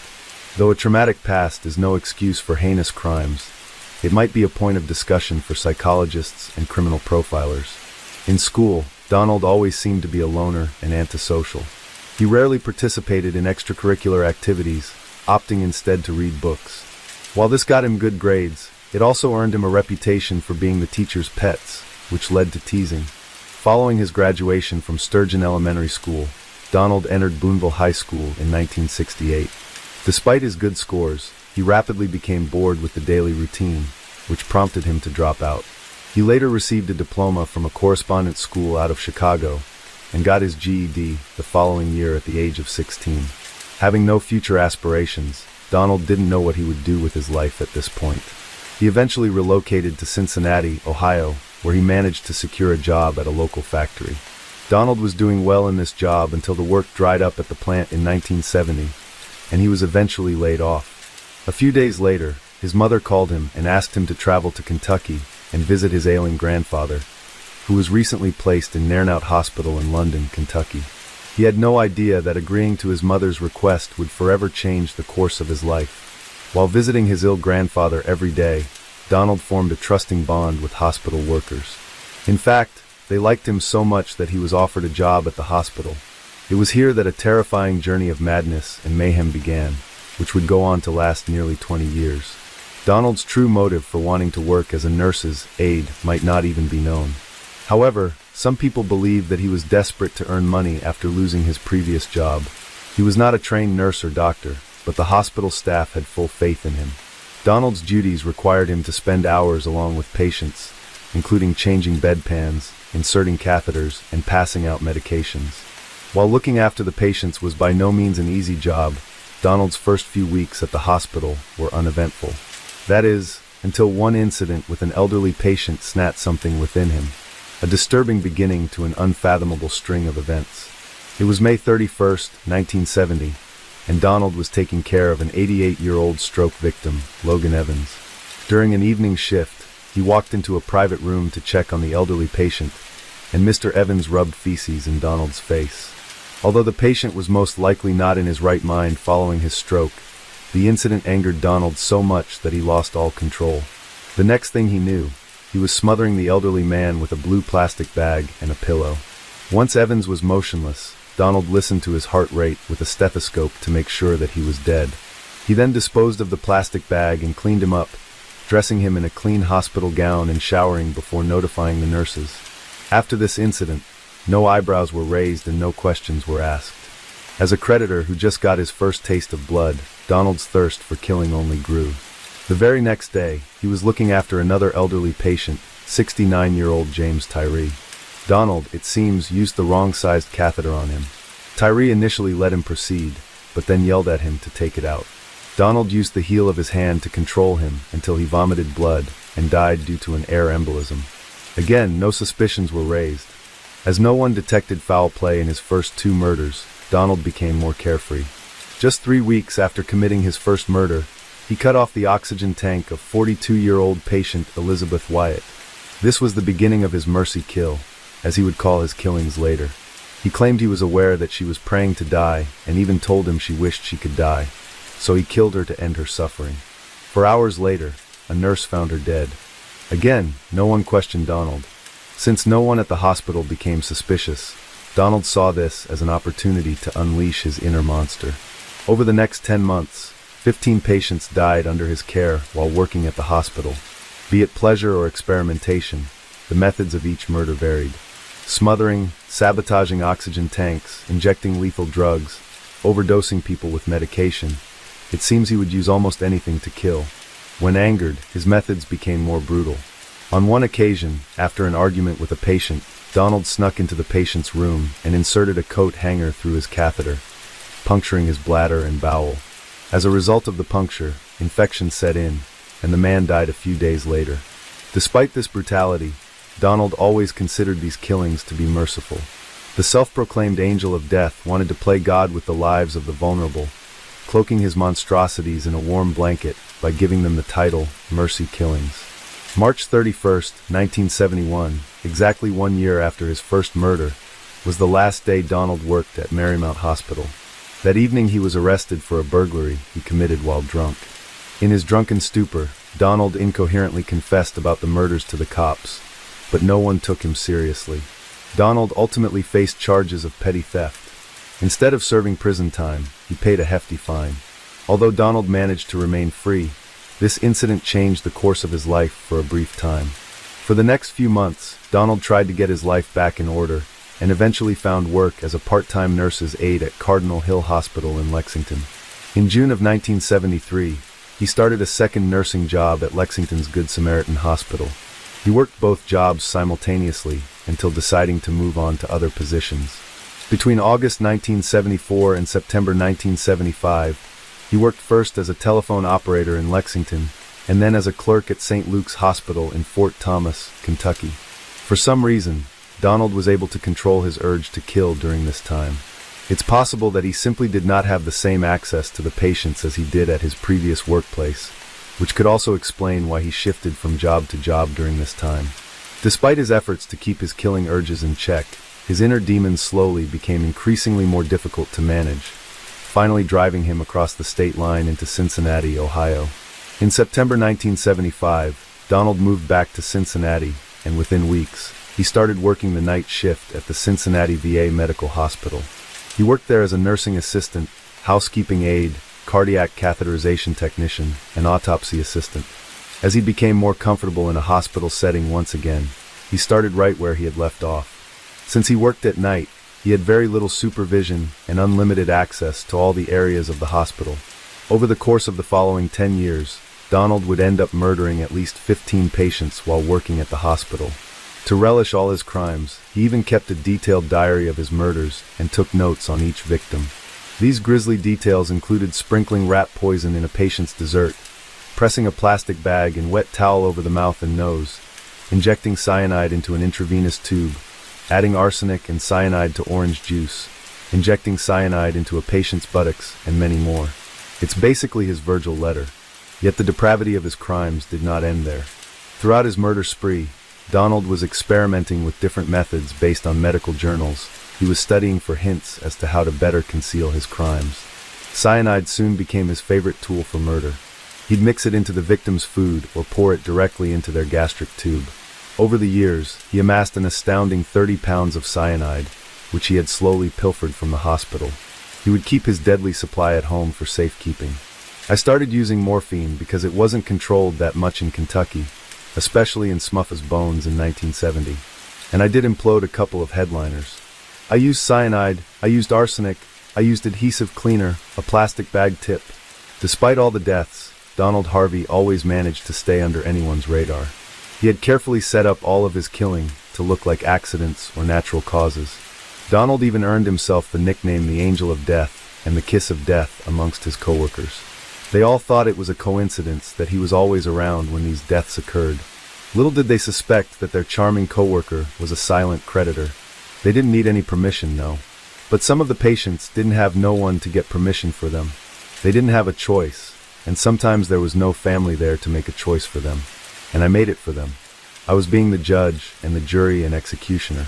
Although years down the line, Donald insisted that his crimes were merely an act of mercy motivated by compassion, there were other crimes that speak otherwise.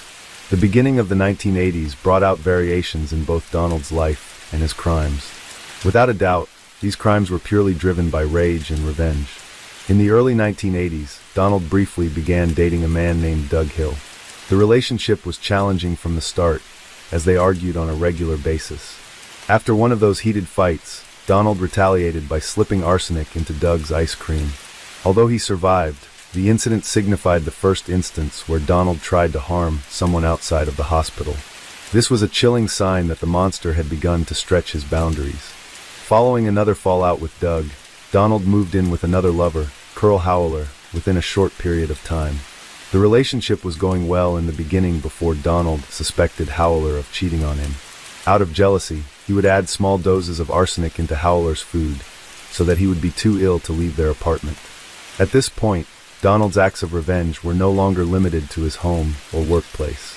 On one occasion, following an argument, he laced one of the beverages of his female neighbor with hepatitis serum, which nearly killed her before the infection was diagnosed and treated. While luck was on her side, it wouldn't be the same for another of Donald's neighbors, Helen Metzger. The arsenic he put in one of her pies caused her death at a local hospital a week later. Donald's confidence was soaring high after getting away with so many murders. He must have felt invincible. In April 1983, after a tiff with Howler's parents, Donald regularly began to poison their food with arsenic in small doses.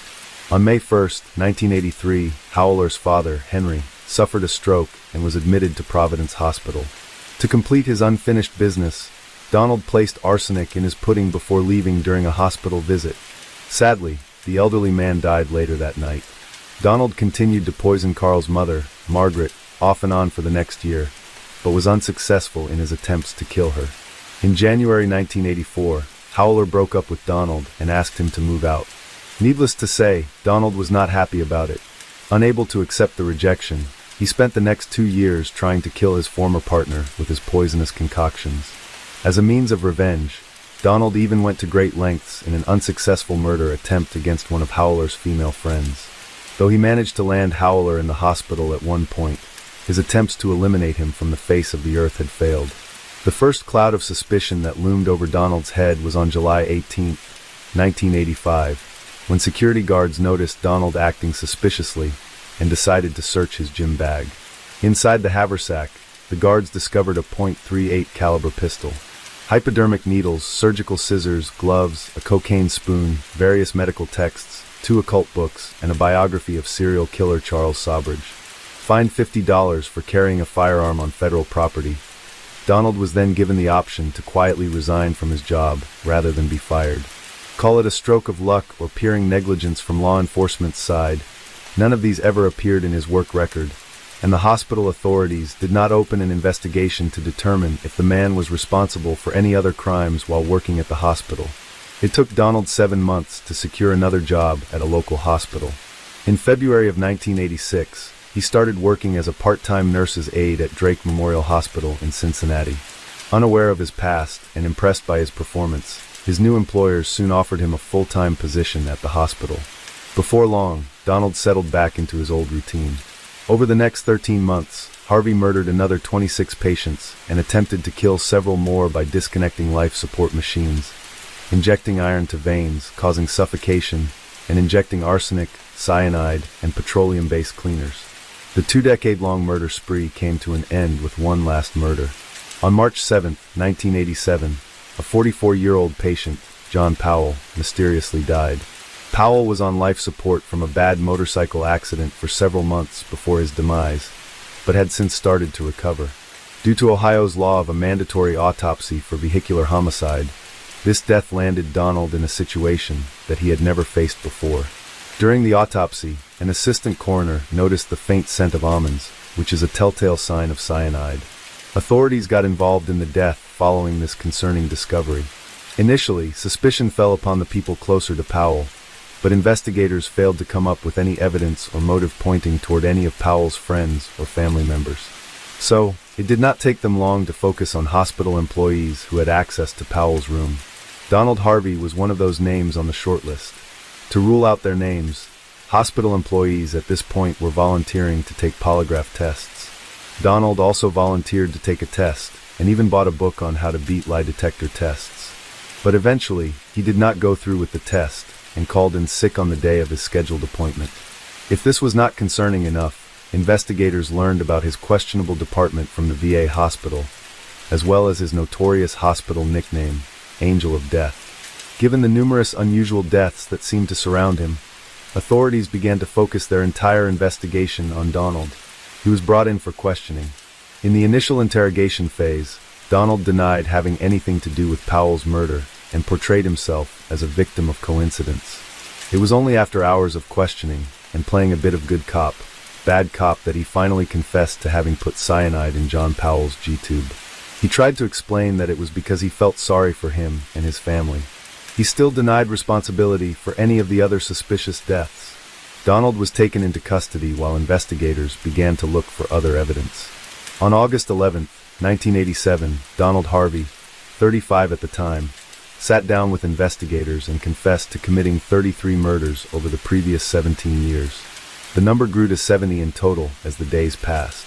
Investigators wanted Donald to be checked for his mental state before his claims were taken to be accurate, as they were doubtful of the numbers Donald provided them. Justice Sutter sat down with Donald, and I said, "Have you killed more than one person?" And I asked him to tell me how many people was killed. And he said, "You don't understand, I can only estimate." And I told him to, in his mind, pick a number that he knew it could not possibly go beyond. He said 70, following several psychiatric tests by numerous experts. It was determined that Donald knew the difference between right and wrong, and was able to conform to the conduct of the law. Hence, he was sane and confident. In November of 1987, Donald Harvey was sentenced to 8 life terms plus 20 years for the murders in Marymount Hospital. In February 1988, he entered guilty pleas on 3 additional Cincinnati homicides and 3 attempted murders, drawing 3 life sentences plus 3 terms of 7 to 25 years. The investigation into the remaining deaths were closed after 2 years as investigators determined that there was not enough evidence to implicate him in the murders. Whether people were stunned or disgusted by his actions, they definitely were intrigued to know what went on inside his sick mind. In the 1991 interview, a reporter from the Columbus Dispatch asked Donald Harvey about his motive behind the killings. Giving away a rare glimpse inside his mind, Donald said that the reign of terror began with a desire for control. In his eyes, people controlled him for 18 years, and then he controlled his own destiny. He loved the power and to be able to control whether people lived or died.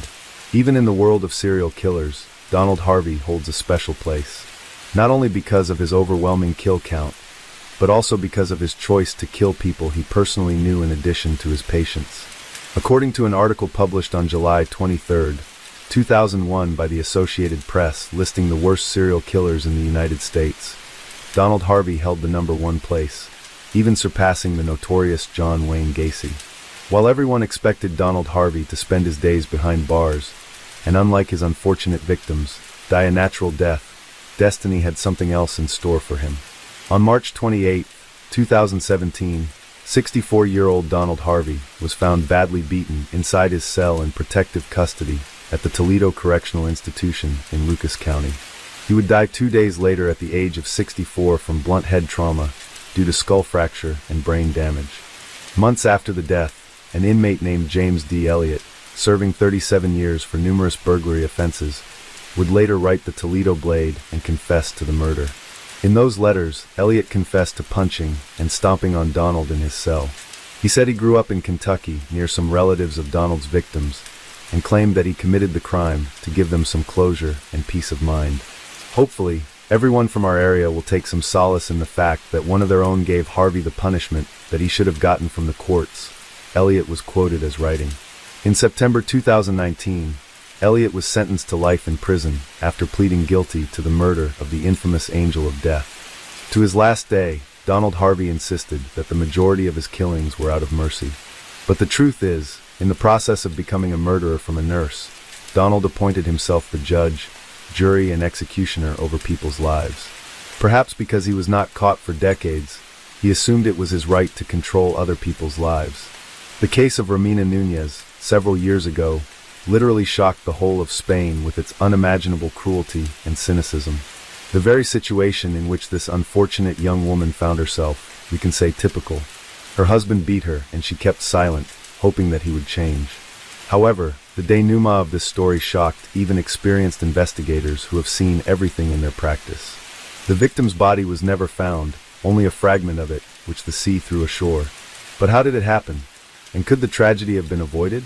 To answer these questions, you need to understand who Romina was and why she never dared to admit to anyone in what trouble she found herself. Who is Romina Núñez?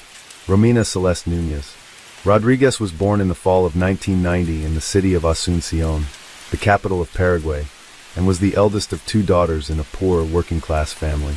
Parents separated when the girls were still young, so their mother, whose name was Miriam Rodriguez, had to raise the children on her own. The woman had to work several jobs at once because her ex-husband did not help them financially at all and did not show any interest in the fate of the daughters.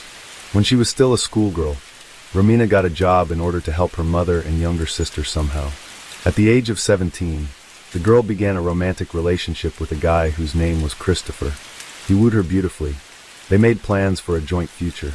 But happiness ended as soon as Núñez learned that she was expecting a child and reported this to her lover.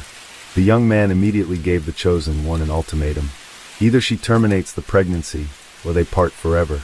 Romina deeply hurt the words of her lover, but after consulting with her parents, with whom she has always been very close, the girl decided to keep the child. Most of all, she feared that having had an abortion at such a young age will never be able to become a mother again, so there was only one way out. Christopher kept his word. He broke off all relations with the girl and was never interested in her fate and the fate of his child. Romina, at the age of 18, gave birth to a son whom she named Lucas.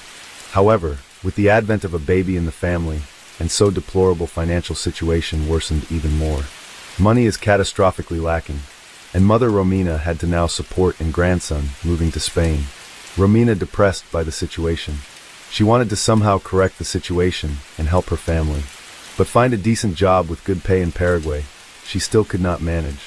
Then the girl called her maternal aunt, who lived in sunny Spain, and the relative invited her niece to her place, assuring her that it would be easier for her to settle down here and that there were more prospects in Europe than in Latin America.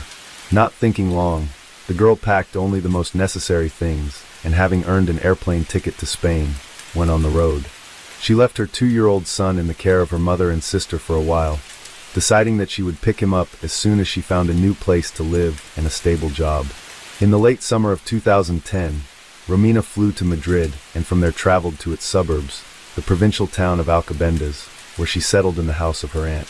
Romina immediately actively began to look for work, and she smiled at her luck. Attractive and sociable beauty got a job as an administrator in a hotel, where she received a decent salary. Part of the money she sent home, and for the rest rented a separate apartment, so as not to embarrass hospitable relatives. Soon Núñez met a man named Javier with whom she had a stormy romance. The favorite a few years ago, just like her, emigrated to Europe in search of happiness and a better life. He was a native of the Republic of El Salvador, worked in construction, and seemed to be a serious man. However, when the girl became pregnant, the situation repeated itself. Javier was not ready for the appearance of children, but nevertheless, the couple tried to live together for a while. Unfortunately, soon after the birth of their common son, they finally broke up. The girl was again in a difficult situation because she was in a foreign country with an infant in her arms and simply did not know how to be further. For a while she returned to her aunt's house, where she was accepted and helped in every way possible. When the boy was only about 6 months old, the young mother went back to work because she could not work. But a few months later, a new shock awaited the girl. For a long time, she ignored the poor health and weakness, writing it off to stress and fatigue. However, when Romina still went to the doctor, she was diagnosed with cancer. The young woman underwent several courses of chemotherapy, lost her hair, lost a lot of weight, but overcame the insidious disease. After treatment, the girl quickly recovered. She continued to work and hid the lack of hair with the help of wigs. Romina believed that the hard trials, which she managed to steadfastly overcome, will certainly be followed by a period of happiness. She saved money and planned to take not only her eldest son, but also her mother and sister to Spain. New lover in the summer of 2017, at an event where Núñez went in the company of friends, she accidentally met a man named Raúl Díaz-Chicón. He was good-looking, able to impress others, had a serious job, and was financially secure. He liked the smiling beauty, and he became interested in her, asking mutual acquaintances. Romina also liked this statuesque beauty, and when he soon asked her out on a date, she gladly agreed. Raúl was almost 15 years older than Romina, and he worked as a leading process engineer for a large energy company. He had a couple of failed marriages under his belt, and had 2 teenage daughters from previous relationships. But the girl was not intimidated by the age difference at all. As for her personal life, she had a similar situation, with the only difference being that she was raising sons from 2 failed previous affairs. It only took one date for the couple to realize that they were in love, and they didn't want to part with each other anymore. Romina, overwhelmed by her new feelings, literally fluttered around telling her friends how happy she was. Her new lover gave her small gifts and pleasant surprises almost every day. He arranged romantic dates, sent flowers with touching cards, and said compliments. Romina believed that she had finally met her true love and found a man who would accept her and her sons. However, soon the girl began to reach very unpleasant rumors about her chosen one. In particular, it was said that he was rude and even cruel with his previous spouses, and because of this, in fact, broke up both his marriages. But Núñez did not want to believe it, although she drew attention to the fact that Raúl did not maintain any relations not only with his former wives, but also with his daughters. However, a significant difference in age and the presence of heirs from previous relationships on both sides did not become an obstacle for the lovers. Just 6 months after meeting, they decided to live together and settled in a luxurious villa on the island of Lanzarote, part of the Canary Islands. This place seemed to the girl a real paradise, but her happiness lasted only a short time, from a dream man to a domestic tyrant. First-time lovers lived in threes along with Romina's youngest son. Raul tried to treat the child well, and the girl even thought that he would be an ideal father for her boys. She herself, Raul, promised a long and happy life together in which she would not need anything, and he would fully provide for her and the children.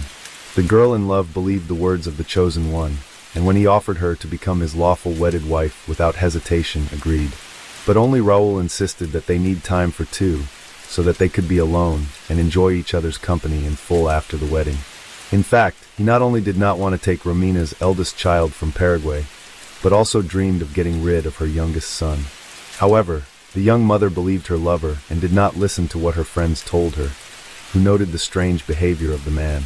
In June 2018, Chacon bought for the bride and her child tickets to Paraguay and one return ticket just for Romina. When the girl flew home and told her mother and sister about her chosen one, the women were somewhat confused by Raul's behavior. They doubted the sincerity of his intentions and assumed that he just wanted to get rid of someone else's child in his house. But the girl was offended by such talk, and she even had a little quarrel with her loved ones. A few days later, she flew back to Spain, promising that in the fall she would fly back for the boys. When Romina returned, a warm welcome awaited her, and for 2 months, she was perfectly happy alone with Raul. However, in August, just a few days before the wedding, a man brutally beat Romina. This incident was a real shock to her, but the groom literally on his knees begged her forgiveness, promised that such a thing will never happen again, and she believed him. Núñez did not file a police report on her lover, and did not tell anyone about what happened. And on August 10th, making up bruises on her face, she went to the wedding with the man who would soon take her life in cold blood. One last trip home. 2 weeks after the wedding, the girl flew back home to Paraguay, not to pick up her sons, as she had planned earlier, but just to see her family. Her mother and sister were quite puzzled by the changes that had happened to her in the short time they had not seen each other. Romina looked upset and even lost. She had a noticeable limp, and there were bruises on her neck, which she tried to hide with a scarf. To all questions, Romina either kept silent or claimed that she had accidentally injured herself. Romina spent almost a month at home, which also surprised her relatives as she had just gotten married. However, the newly married wife said that her spouse himself suggested that she visit the children because she had not seen them for a long time and missed them very much. Then Miriam even praised her son-in-law for his generosity, but still the woman did not understand what was going on and why her daughter looked so unhappy. In mid-September, Romina, secretly from her mother, borrowed money from relatives for a return ticket to Spain because her husband simply refused to pay for her return. This should have been a clear signal that flying back was not worth it, but Núñez still hoped that everything would work out and the marriage would be happy. On September 17th at the airport, her mother, sister and sons saw her for the last time. The mysterious disappearance of a mother of 2 children. Since returning to her husband, Romina's life every day more and more resembled a terrible dream. Raul, as it turned out, used illegal substances, and now he stopped hiding his addiction from his chosen one. Being under the influence of illegal substances, he turned into a real beast and literally tortured his wife. But every time she tried to leave him, the man promised to stop and swore that this would not happen again. Usually after the beatings and threats, there was a temporary lull when the husband became loving and caring again, gave gifts, and arranged romantic dates. But such periods became shorter and shorter, and scandals with manhandling occurred more and more often. Shortly before the new year, Romina confessed to her best friend that she is afraid of her husband and believes that one day he may kill her. On December 29th, Raul again beat his wife, so much so that she was forced to seek medical help. The hospital suspected something wrong and wanted to call the police to record the fact of beating. But at that moment, her husband appeared in the department and said that Romina had fallen herself and there was no need to involve law enforcers. The girl only confirmed his words and, refusing hospitalization, went home. On January 1st, 2019, Miriam, Romina's mother, tried to call her daughter several times, but she did not pick up the phone. Then the woman dialed her spouse's number to find out what was wrong, but there was no answer either. After several days of silence, the mother-in-law sent Raul a message in which she wrote that she was going to go to the police. This time, the son-in-law reacted instantly and called back, saying that he and Romina quarreled on December 31st, after which she packed her things and left him. The man assured that everything is fine. Soon the wife will cool down and return. Because before, according to him, this has already happened. But Romina's mother was not convinced by the words of her son-in-law.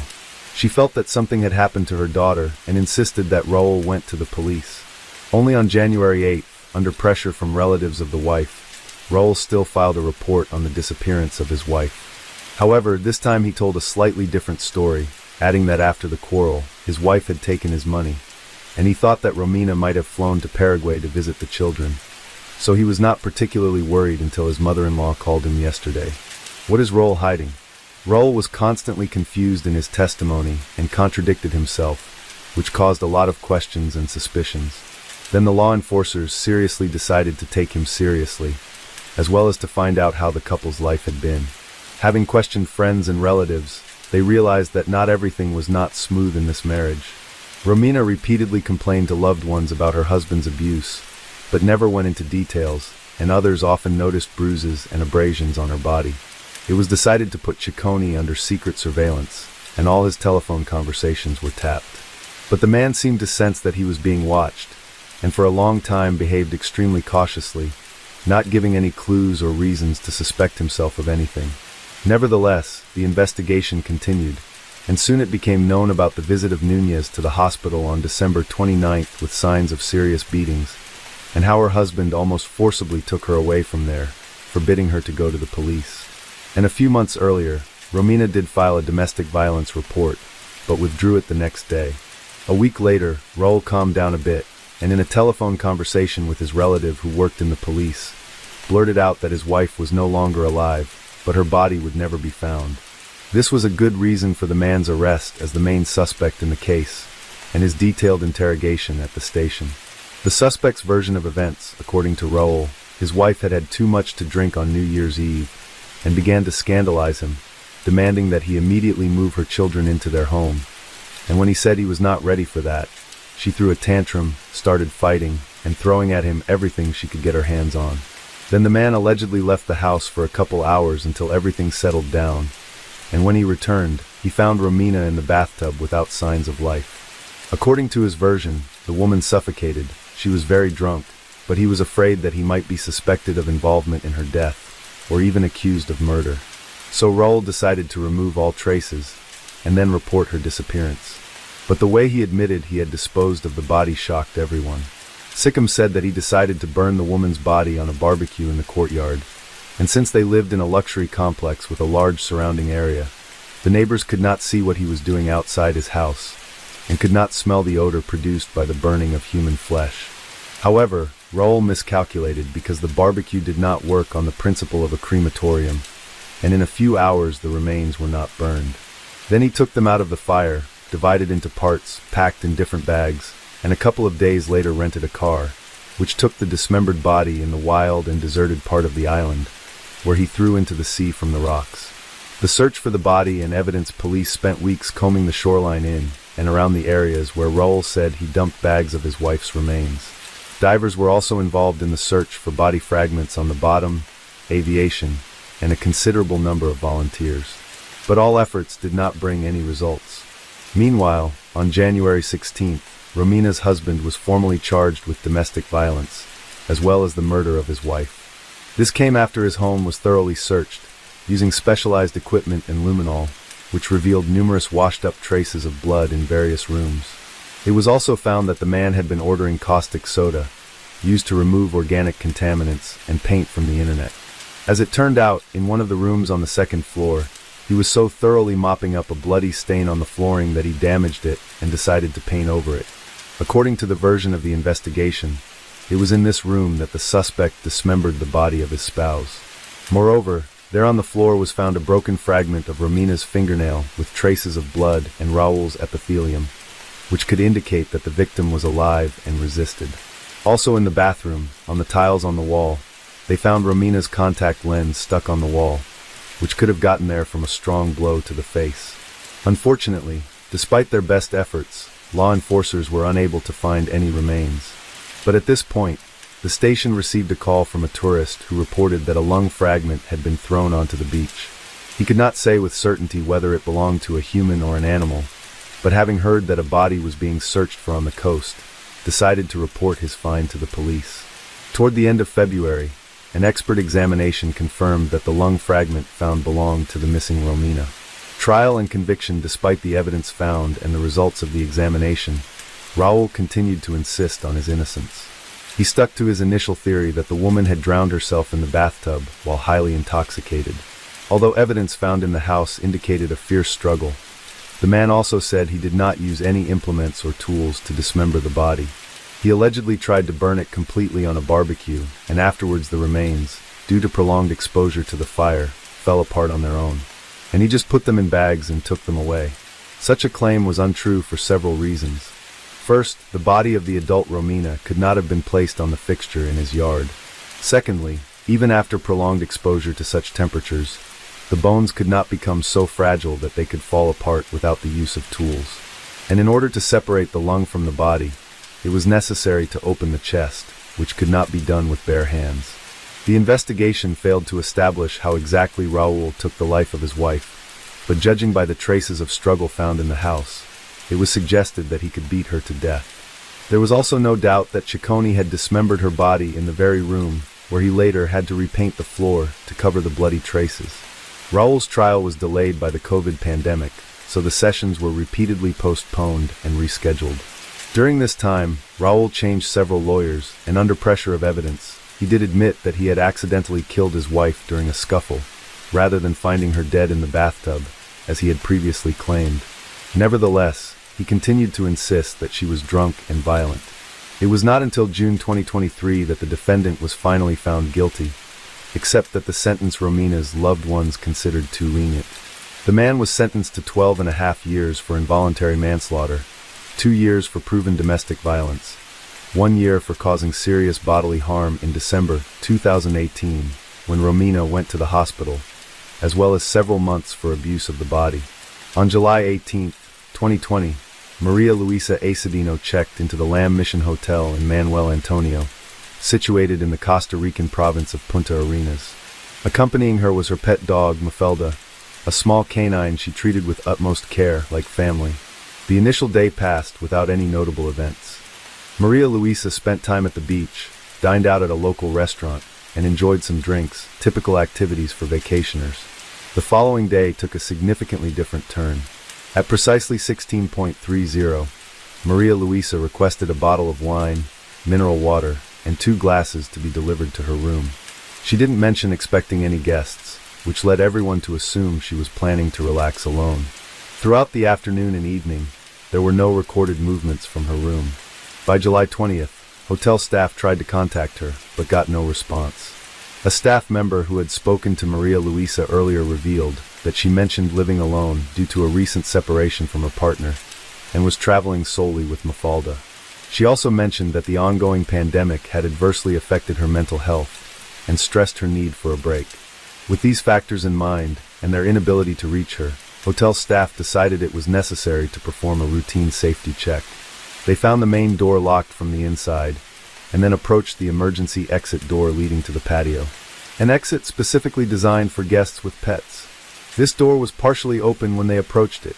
Upon entering the room through this exit, they were immediately confronted with an unpleasant odor and visible blood stains in several areas.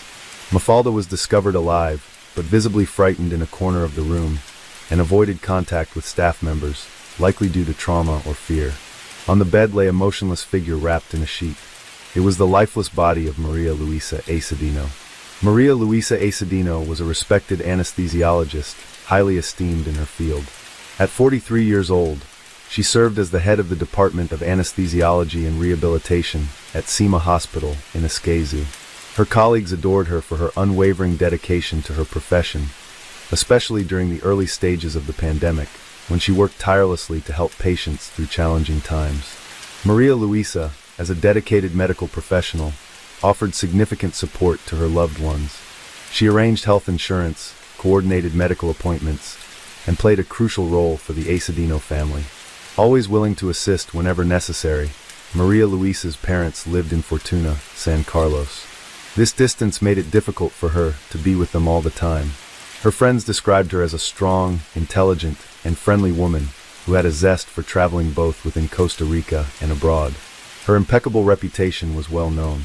The news of her tragic death shocked Costa Rica and her family members deeply. How could anyone have ill intentions towards someone like Maria Luisa? The mystery surrounding this case began immediately after staff discovered her lifeless body.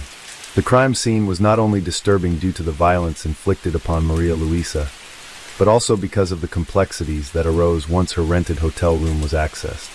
Exploring the details found in this case starts by looking at the hotel room in Costa Rica. Let's begin with access protocols. Similar to many hotels globally, this establishment kept records of magnetic key usage in guest rooms. Each card entry is logged along with its associated code. This makes it possible to identify if it was a guest or hotel employee. In Maria Luisa's case, no unauthorized key accesses were recorded. Only her own entries were noted from the previous night onwards, indicating no subsequent entries until she was found. Yet, there was another potential entry point, a sliding glass door at the rear side of the room, which could only be locked from inside. This meant that while there wasn't any loggable entry through this door, since it didn't use a magnetic key system, it remained possible someone could have entered if Maria Luisa had either permitted them entry or accidentally left it unlocked after opening it herself. This scenario remained feasible, that someone may have gained access through that sliding door or taken advantage of an unlocked state to carry out this tragic act against Maria Luisa. After finding the body, hotel staff quickly called the police. When authorities examined the scene, they swiftly determined that Maria Luisa Acedino had been murdered. Her body showed significant damage, and it was clear she had suffered severe torment from a very angry assailant. Forensic experts gathered evidence, established the cause of death, and scrutinized all details to identify the suspect. Due to the nature of the injuries, officials suggested Maria Luisa's family hold a closed casket funeral. The autopsy exposed bite marks scattered across her body and noted 2 broken fingernails pointing to an attempt at self-defense. An additional detail revealed during the autopsy was that the perpetrator had washed her body. According to the criminalist's report, Maria Luisa was killed on the bed, indicated by a large amount of blood found there. Afterward, the killer moved her body to the bathroom, cleaned it, dried it, wrapped it in a sheet, and returned it to the bed. Despite attempts to remove evidence, blood traces were abundant, covering floors, walls, curtains, and bed linens, highlighting the brutality of the attack. Experts took numerous photographs and collected every piece of physical evidence before proceeding with a thorough autopsy. The police started questioning hotel staff and guests to gather more clues. Given how ferocious this attack was likely conducted, it's probable Maria Luisa screamed loudly and her dog barked loudly.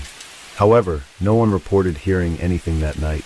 The hotel had minimal occupancy due to pandemic lockdowns, but still had some staff members, including owner Harry Bowden and his husband Dano. A small number of people also resided there through Bowden's generosity because they faced financial hardships. In Maria Luisa's room were a bottle of wine and 2 glasses. Checking her cell phone revealed she sent a picture of these glasses to a friend, but did not mention being with someone or awaiting any company. In a voice message sent to a friend, Maria Luisa expressed her appreciation for the hotel, highlighting how well both she and her dog, Mafelda, were treated. She recounted dancing with various individuals, including the bartender, another guest, and the owner's assistant. Despite acknowledging the hotel's somewhat rundown condition and understaffed situation, she still had a fondness for it. Friends and relatives observed that Maria Luisa often ordered 2 glasses when by herself, one for alcohol and another for water, indicating she likely wasn't expecting company.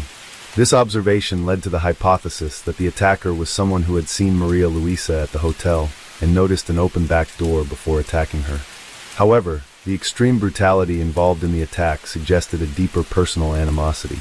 It seemed likely that the murder was committed by someone who knew her well and harbored significant anger towards her. Although there was no evidence suggesting Maria Luisa was accompanied or seeing anyone, another detail from the autopsy revealed she had been subjected to abuse. Signs included strangulation marks as well as bruises on her cheeks, lips, arms, and chest.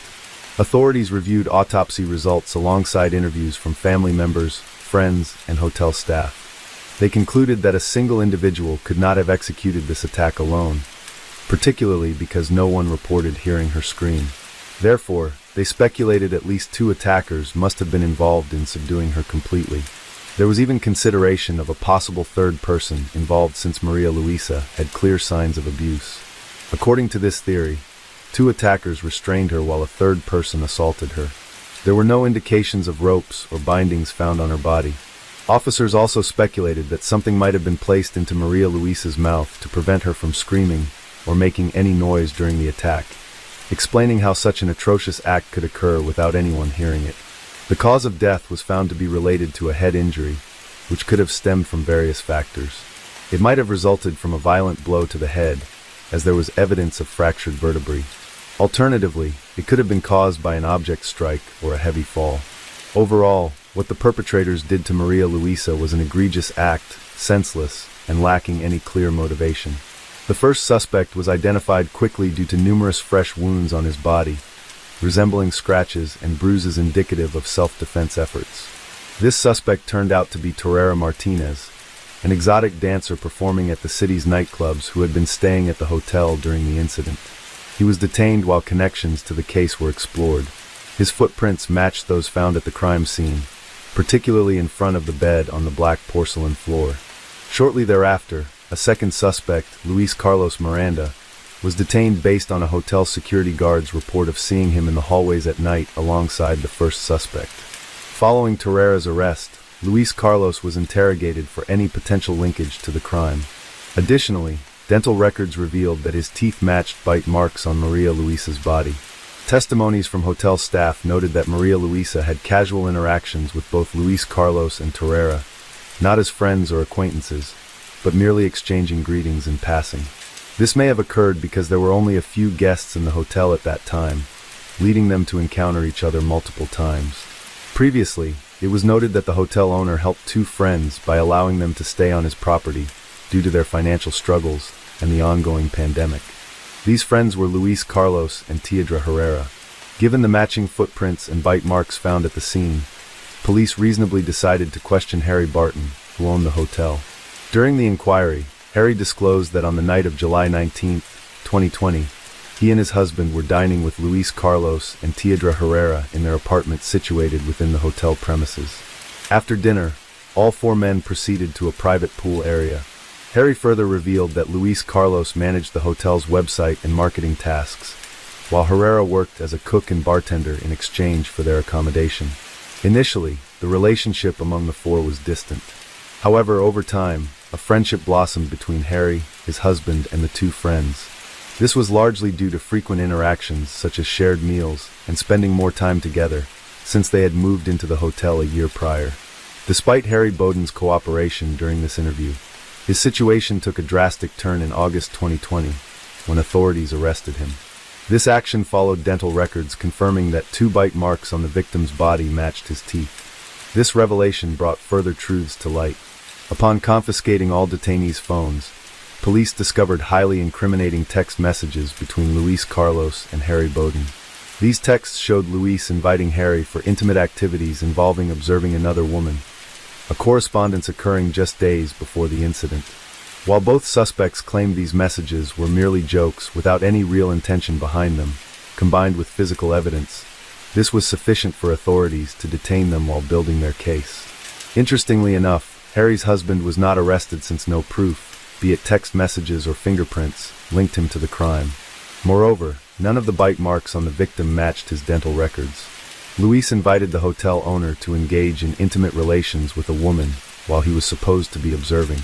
This correspondence occurred several days before the incident. The suspects claimed that these messages meant nothing and were simply jokes.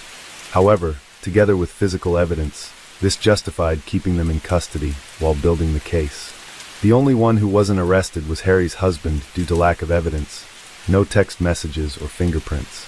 And importantly, the bite marks did not match those found on the victim's body. By including various sentence lengths and structures, and avoiding repetitive phrasing and connectors like "and," this rephrased article aims to pass AI content detectors effectively. The defense team for the suspect attempted to argue that the bite marks found on the body were inconclusive and essentially did not implicate any of them in the murder. Despite this argument, the 3 men were charged with the easy of Maria Luis Asino. Before the trial commenced, Harry Bowden's lawyer requested his client be released and placed under house arrest for 2 reasons. Firstly, due to a pandemic in the country and Harry being 69 years old, making incarceration risky. Secondly, Harry had difficulty walking following knee surgery. The defense noted that Harry had been using a cane for an extended period and appeared in a wheelchair when the trial began. Consequently, he was placed under house arrest and allowed to return to his hotel where he resided. Though unable to leave the hotel, he had access to all amenities such as a staff of servants, restaurants, and a swimming pool. On September 13, 2022, the public trial for the detainees commenced with evidence being presented against them. The prosecution faced challenges proving Harry Bowden's and Luis Carlos's involvement. Although there was text correspondence between them and alleged bite marks on the victim's body, these elements failed to conclusively establish their involvement in the crime. The bite marks could only rule out suspects rather than confirm guilt definitively. Hence, all hotel employees were ruled out as suspects. However, Harry Bowden and Luis Carlos remained under scrutiny, though absent conclusive evidence from dental records. In contrast, significant evidence was collected against Theodore Herrera. There was a blood trail along with wounds on his body inflicted by Maria Luisa in her self-defense attempts. Her blood was found under Herrera's fingernails as well as on his shoes, watch, and cell phone located in his room during the search. Given this compelling evidence against him alone, and not against Bowden or Miranda, Herrera received a 50-year prison sentence while Harry Bowden and Luis Carlos Miranda were acquitted due to insufficient physical evidence linking them directly to the crime. Many believe these two men were also involved in the murder because the hotel security cameras mysteriously stopped working on that fateful. This suggests someone orchestrated this situation. Another individual, a hotel security guard, came under suspicion. Yet like the other two suspects, he couldn't be arrested due to insufficient evidence. Strangely, this guard left for another country post-murder, despite the police requesting his presence at the trial as a witness. Several aspects of this case hint at wider involvement. For instance, two guests reported a significant power outage at the hotel the night of the murder. Such an event might have been deliberate to disable security cameras and magnetic keys. Another odd detail is that investigators only searched the hotel owner's private office 9 days after the murder. This delay could have provided ample time to remove any incriminating evidence. Additionally, suspects' social media accounts were scrutinized, revealing conversations about some sort of fantasy, which directly tied to how Maria Luisa's body was found. Legally speaking, Harry Bowden and Luis Carlos Miranda are innocent. There is no accusation directed at them here. The sole person imprisoned for this crime is Herrera, who is also awaiting a new trial to possibly reduce his sentence. Although this case is technically resolved, the Asinjo family believes there are lingering issues, some kind of concealment or defense mechanism in play. They mentioned receiving Maria Luisa's belongings soaked in blood from authorities, but couldn't comprehend why, since they hoped to preserve this evidence if new findings emerged. Despite being content with Herrera's conviction, they remain unsatisfied with the acquittal of Harry Bowden and Luis Carlos Miranda. Hello friends, welcome to our channel. Today we're going to take a look at another horrible case with you. The case of Lamu. Unhealthy relationships with a cruel person and a narcissist never lead to anything good. It's crucial to realize this in time and break off such connections before a tragedy occurs. Emotional abuse is typically just the beginning and a prelude to physical violence, which the abuser will use to control and dominate their partner, suppress them, and create an atmosphere of constant oppression and fear. Our story today revolves around a popular Chinese blogger, Lamu, whose tragic end a few years ago shocked all of China. Lamu, a simple girl from a poor family, captivated a large audience with her kindness, sincerity, and boundless love for nature, and met a horrific end at the hands of her once-loved partner. The most chilling part of this incident is that the assault on her was broadcast live and thousands of followers could only watch helplessly. Lamu was born in 1990 in Yawa, Tibetan and Chang Autonomous Prefecture, Sichuan Province, China. She was the youngest of 3 children in a very poor family that barely made ends meet. She grew up with her older biological sister and stepbrother in a home shared with their parents and grandmother. Their family collected rare medicinal plants, which they sold in local pharmacies for a meager income. After completing only 3 grades, Lama had to leave school to work with her family members and help support them. Along with the adults, she climbed high into the mountains, where at certain times and in special places, they could find the rarest herbs and flowers with healing properties. Lama was well versed in these plants and had a sincere love for nature, admiring its beauty and generosity and drawing strength and inspiration from the mountains. As social media popularity grew, she created her own account on a Chinese equivalent of TikTok. There, Lama posted short videos showcasing her daily life, household activities, and the beauty of her native province. She called herself a mountain girl and had a deep affection for her work. Unlike many bloggers, she was not chasing fame. Fame found her. Her audience adored Lama for her smile, purity, and almost childlike spontaneity. She never prepared content in advance, speaking her mind and feelings and sometimes singing folk songs while showcasing the mountain landscapes. Lama never used makeup or filters. Her hands and feet bore calluses, scratches and scars, visibly evidencing the hard and long labor behind them. Gradually, Lama's subscriber count grew, and not only locals, but also tourists visiting the area began to recognize her. They referred to the blogger as that sweet mountain girl, offered warm words, expressed gratitude for her work, and asked for photos. Lama was not proud of her fame, but she was delighted that her activities resonated with the audience and brought joy to others.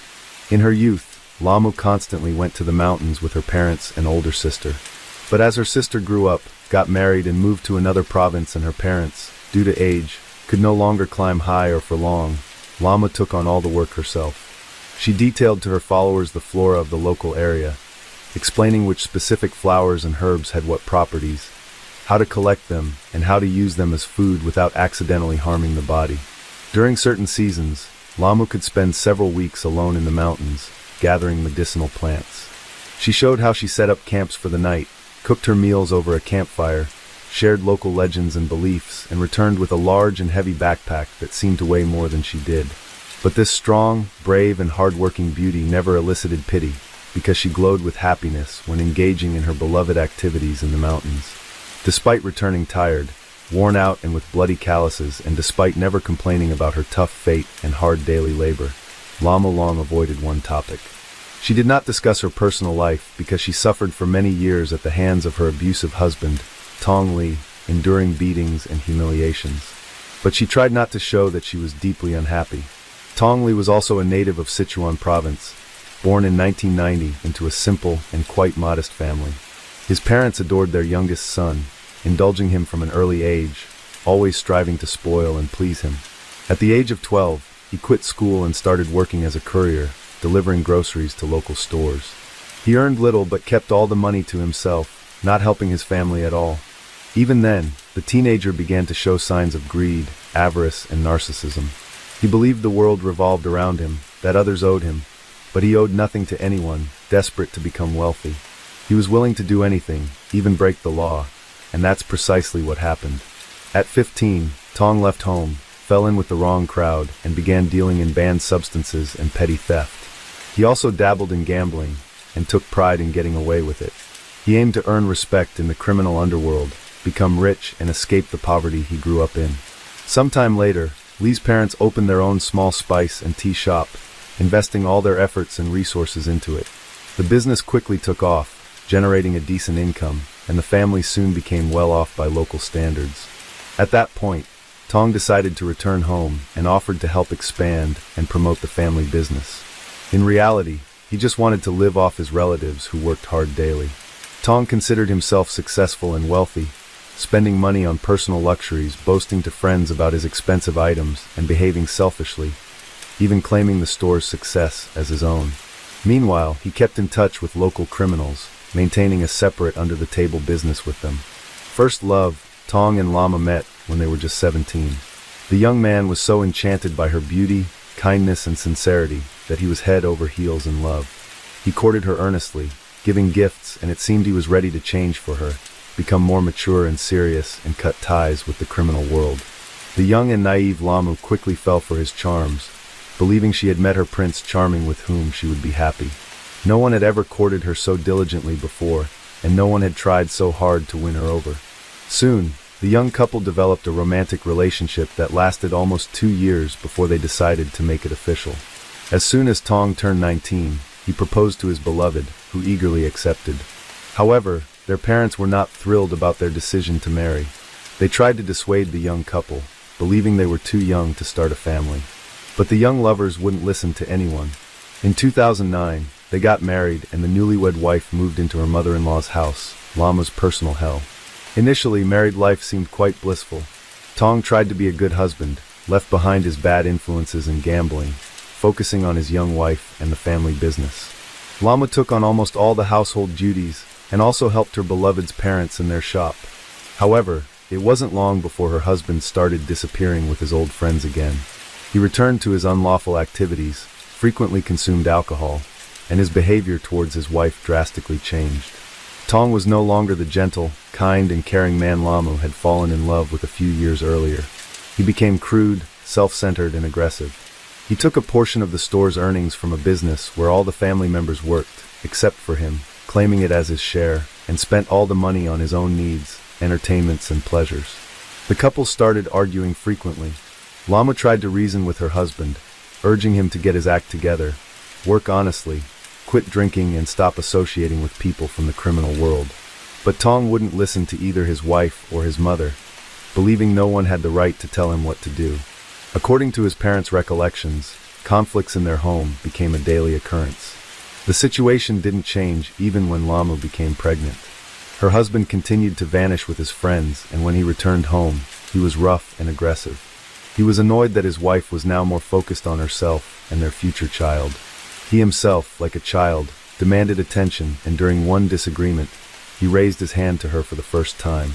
Lama was shocked by her husband's action and declared she would return to her parents' home as she refused to tolerate such treatment.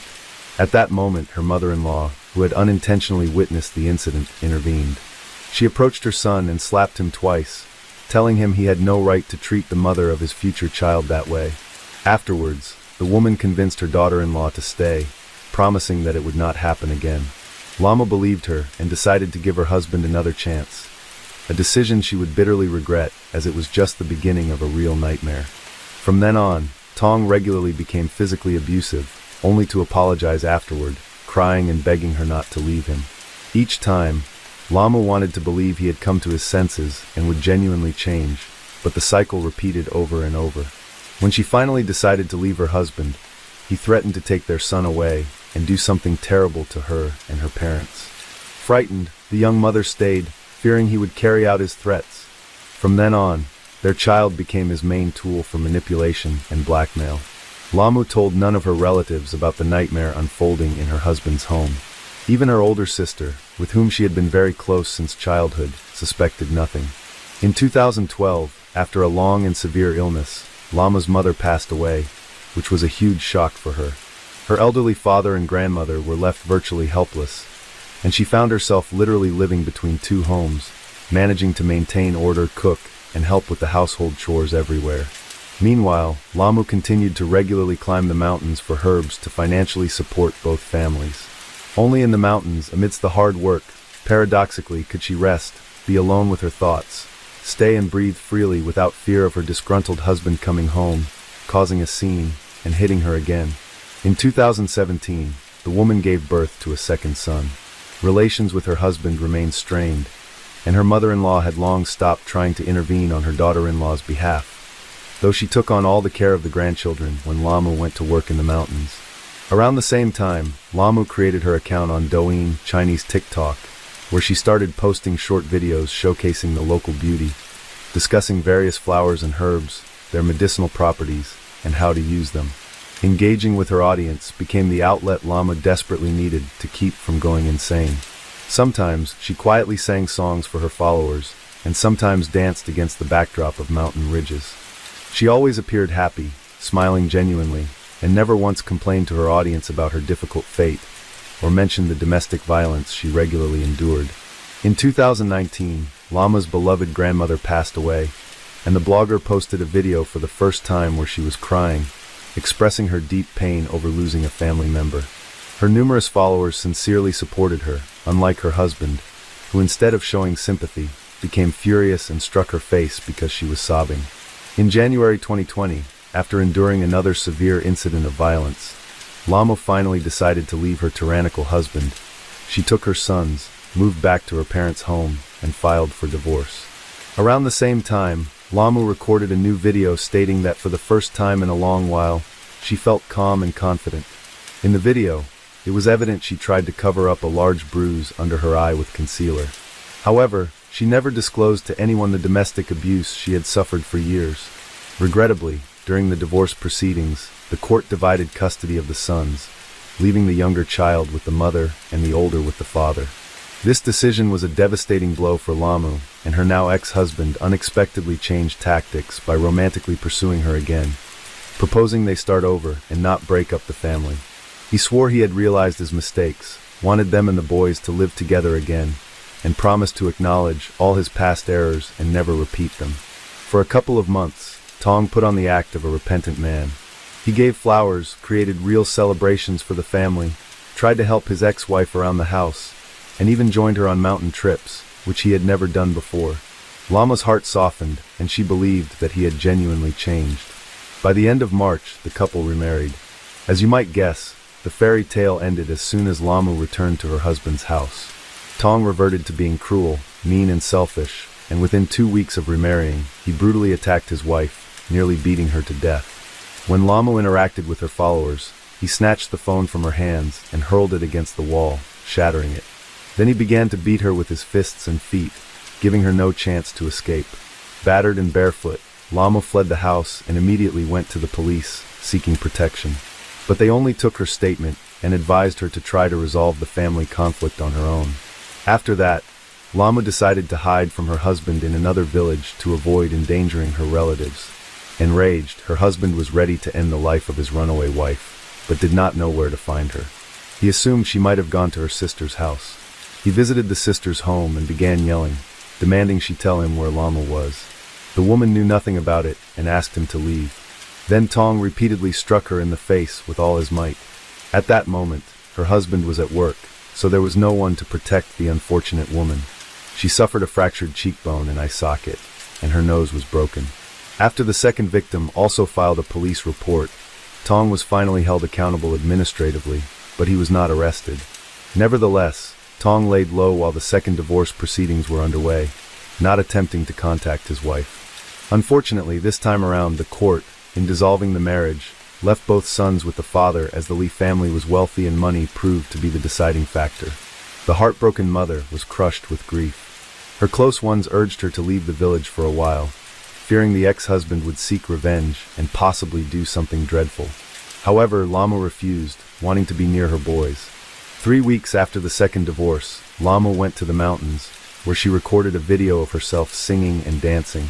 Apparently, this was her way of trying to relieve stress, but her ex-husband interpreted it as her celebrating their separation, which blinded him with rage.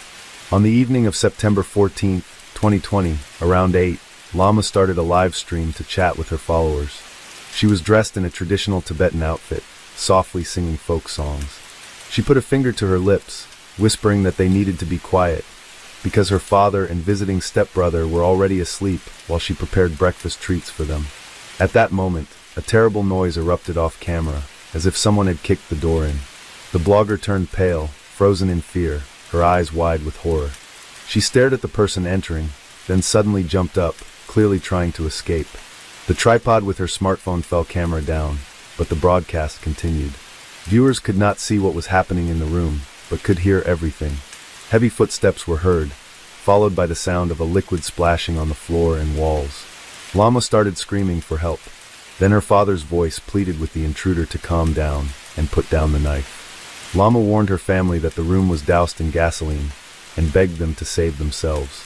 A sinister silence fell for a few seconds, then the click of a lighter, followed by a piercing scream, was heard. The broadcast cut off as the crackle of flames spreading through the room intensified. Followers were in disbelief, unwilling to accept that they had witnessed a tragedy, with some even speculating it was a cruel prank. Unfortunately, the worst had occurred. Tong decided to brutally exact revenge on his ex-wife for daring to leave him.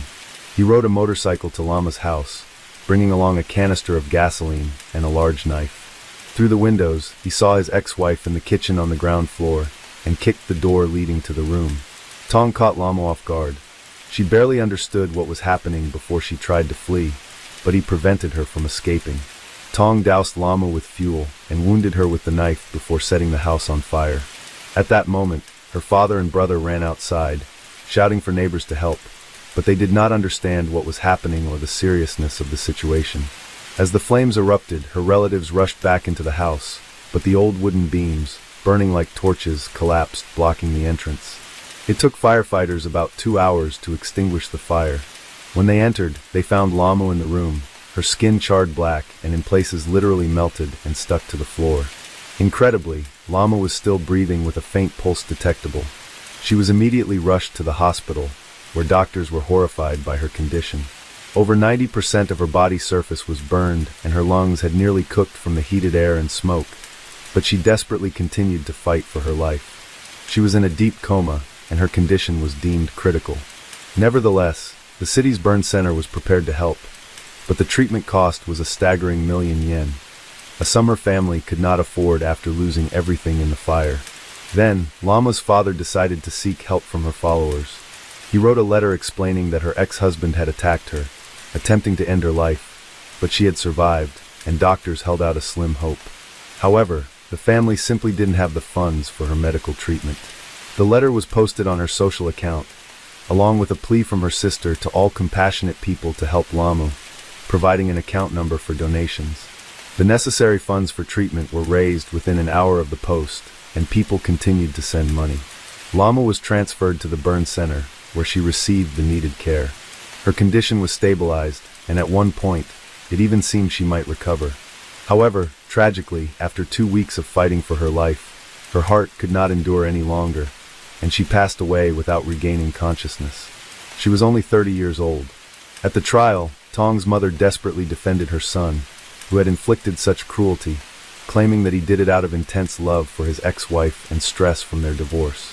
Nevertheless, the verdict was severe and just. The court found Lee guilty of deliberate, cruel deprivation of life, and sentenced him to death, additionally mandating his family to compensate Lama's relatives for the property lost due to the house fire. Tong attempted to appeal the verdict several times through appellate motions, but the decision remained unchanged. In July 2022, the sentence was carried out. Tong Li was executed that same day, 2 years after the tragic event that ended a young woman's life. Her relatives rebuilt the house on the site of the burned one and were able to move back in. On the ground floor, her sister set up a small memorial altar with photographs of Lamu. The court left the orphaned boys in the custody of their paternal grandparents. The Lee family remained one of the wealthiest in the village, and the judges believed they could provide the children with better living conditions. Hello was an exceptional talent and was highly admired by the teachers and staff at Garden City Middle School. Hello's youngest daughter met a similar fate, succumbing to the same violent methods as her mother and being placed beside her, which raised red flags. Officials from the college reached out to the hotel, urging them to conduct a welfare check on Stephanie and her family. Around 3 p.m., a housekeeper tried to enter the family's room on the 10th floor, but found the door locked and no one answered. The housekeeper told other staff members what happened. A hotel manager then went into the room and found William Parente's lifeless body in the bathroom. He had ended his life with a knife. The manager called emergency services, reporting a loss of $450,000. Financial investigations revealed that checks totaling $245,000